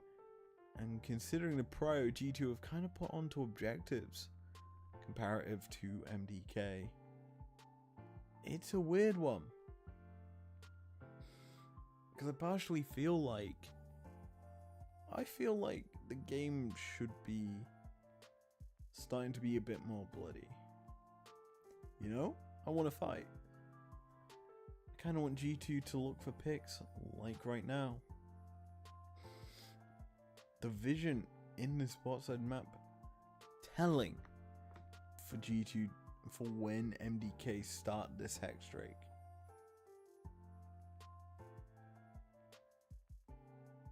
Caps baiting his own. It's not even Caps.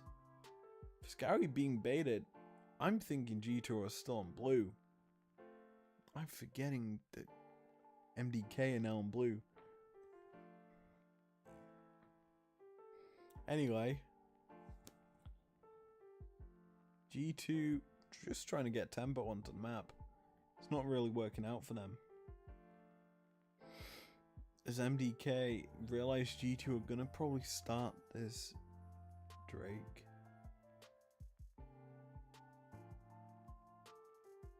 Hans just hovering bot, playing it pretty safe. Could be dove in this position. Brom getting aggressive early. Not gonna overcommit though here are MDK.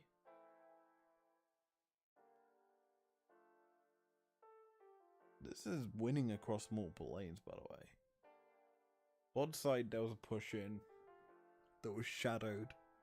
Top side, Merwin's got a push in that has resulted in not much of a gold lead for himself, but a better situation overall. Oh, I've gotten even lower. I've also had the camera in the wrong spot all this time. There we go. I'll fix that. Apologies.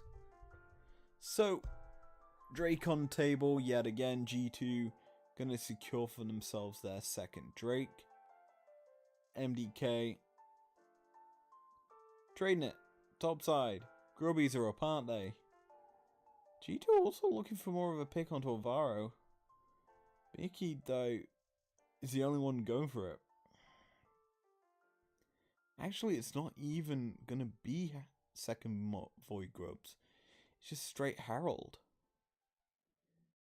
for MDK.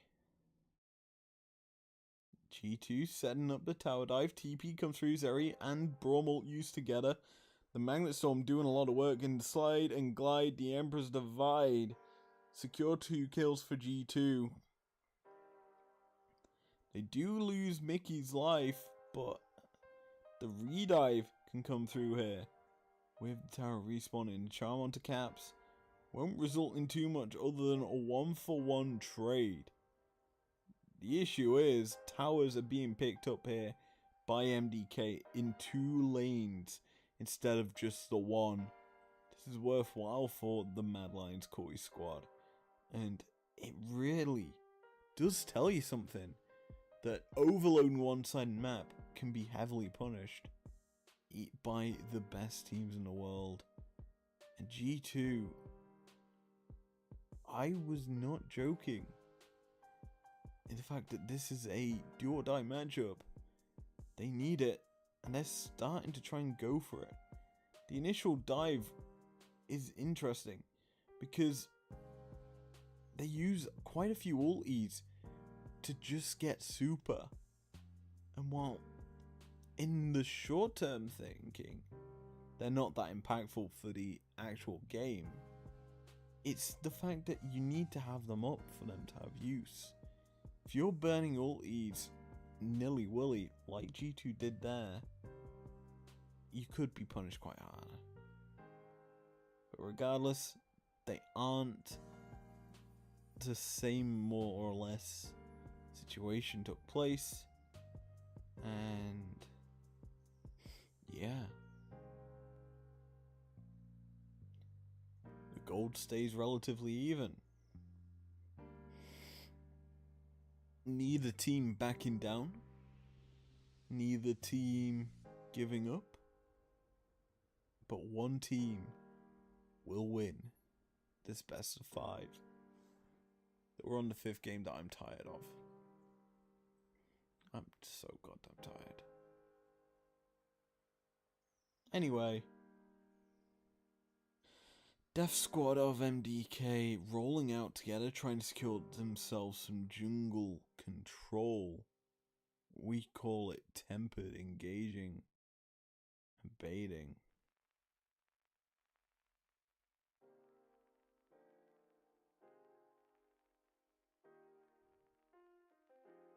Oh yeah, hovering bot. And I guess we can take an item check in. Malignant's on the Ari, makes sense. Nash's on caps, makes even more. 2 items complete on this Draven. RFC, and the Essence Reaver. Very nice items to deal with a absolute menace in the top lane. Who's built Trinity Force, by the way. That is a surprising bit of it. That this is a full AD Nidalee. There's no real AP as a lot of damage down. Alyoya chunked, forced the flash to Whirling Death, and still somehow alive. As Caps oversteps, the Magnuson come through to cancel the engage onto his mid laner, but it isn't enough. And the kills come raining down here for MDK. As they secure a pretty big team fight for themselves so far. They're looking for more as Hansama, pretty healthy, could contest on his own. But will they accept? I don't think they will.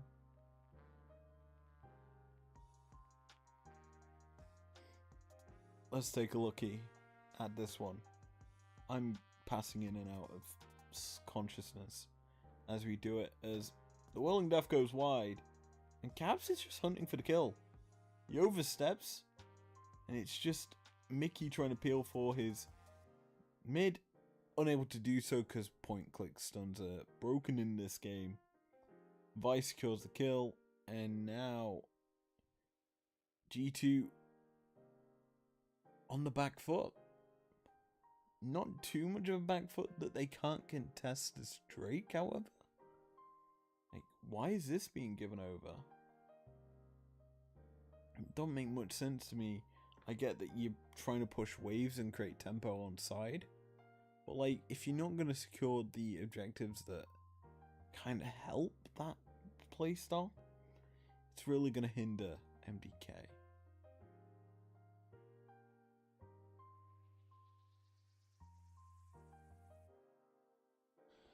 I really need to stop closing my eyes. Because as soon as I open them, Mickey's caught out. TP's going to come in here from G2. But it's already doom and gloom for Hansama. Deleted where he stands as Brokerblade's looking to trade in. The damage from him is pretty goddamn high. He will secure a 1-for-1. But a 1-for-1 isn't nothing when G2 are being killed. A great dodge out on the Empress Divide there by Super. Merwin still able to fight as Caps finally kills off his counterpart. In the end though, it's a clean ace for MDK.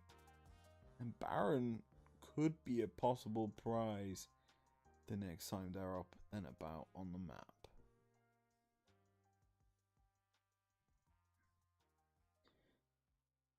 A bait. That's all it was. Camp in brush and watch people walk over you. Mickey got too close and was deleted. And once he's gone, how do you protect Hansama? The peel's gone and Hans is dead as well. Then it's G2 just crumbling as MDK chased. Speaking of chasing, Friscowi's chasing down Hansama, gets the flash this time. G2, they're losing it. They're certainly losing it. They are sitting on Soul Point, which is their only solace, but how do they contest? They're behind 3k. Adds a full completed item to one member.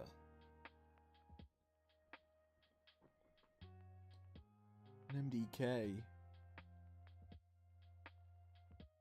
starting to get a little bit more unrelenting. That wave clear is so goddamn good, especially thanks to Zeri. But we look at it. You look at how our team played.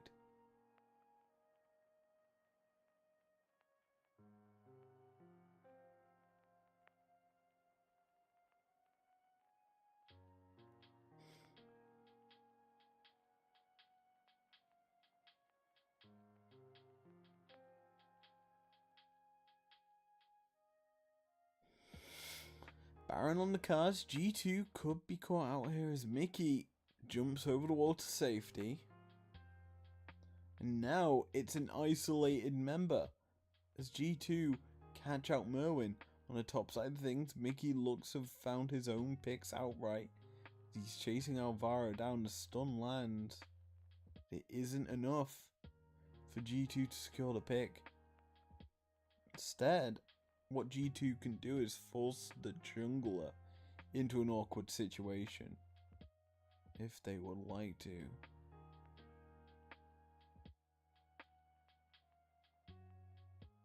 G2 setting up a tower dive. Caps goes into backside. The Emperor's Divide shuts down Super. And G2 get the tower to boot. They do invest quite a bit, but they're also losing out on their own base.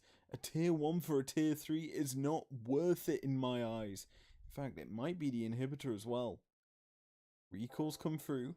It's Broken Blade and the rest of G2 respond in kind. MDK getting gold. Let's be honest. They're getting paid due to their quicker and better map movements. Something we're more used to seeing from G2 rather than MDK. Now, obviously,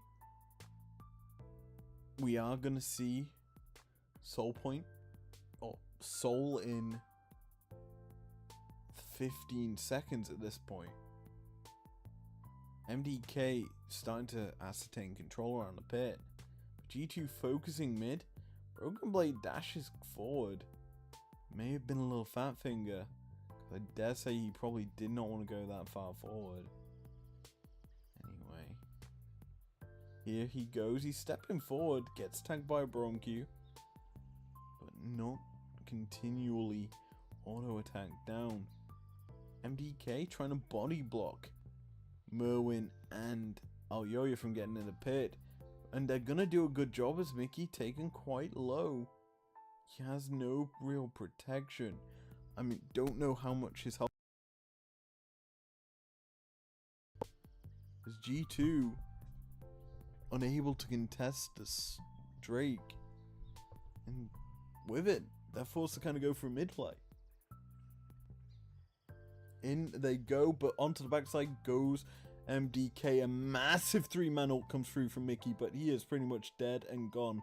Caps kills off Merwin on the backside, and G2 are looking for this fight. They've got the damage. They get the kill onto the Braum. That's 2 picks down. Baron in their eyes. But can MDK contest? Can MadLions Koi do something to stop G2 in their siege? Baron secured, and we watch this replay again. It looked dire at the start for G2. Mickey, incredibly low, cancels his back, realizing his team's in trouble. MDK give him the angle. A 3-man magnet pull into Crashdown just is an easy execution for Hands to just land the autos and do work. With 3 members locked up by 1, G2's 4-man core can secure their own pick outright, and MDK can't really stop it. And with that, Baron power play number 1 of this game comes through. The issue is, it's looking like a nothing Baron, to be honest. No real gold ascertained by either squad.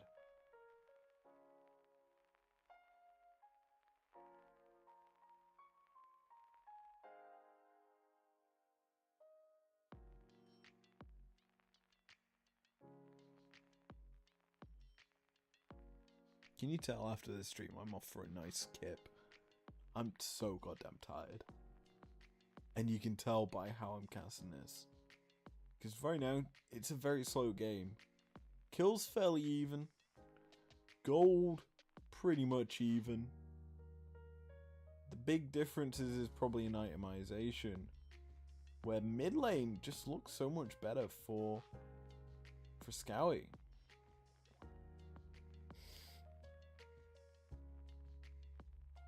G2 though, sieging on the top side of the map, looking for more. Zyra just gonna deny any form of engage onto her team. Caps could get caught here. But the rest of G2 playing this awkward push and pull where they're being forced back in the top side, and now Caps is caught. Alyoya gets the status out. That's it. He does manage to get a TP as well, but that's from Broken Blade. The guy really just wants a front line 1v5 you more than anything. So this style of play coming out from MDK just doesn't work for me.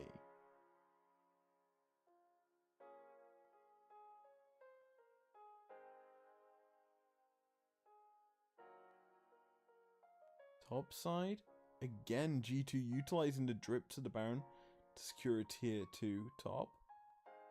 They haven't got a minion wave bot side, so you would have expected them to transition down there. Unable to do so. So, as a whole, G2 fairly comfortable in this game. You'd typically expect them to have a bit more of a gold lead at this point though, as that's kind of their style. Even then,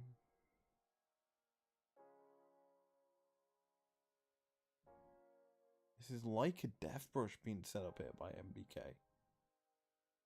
It's going to be spotted, hunting for more, and G2 look to have caught out Super.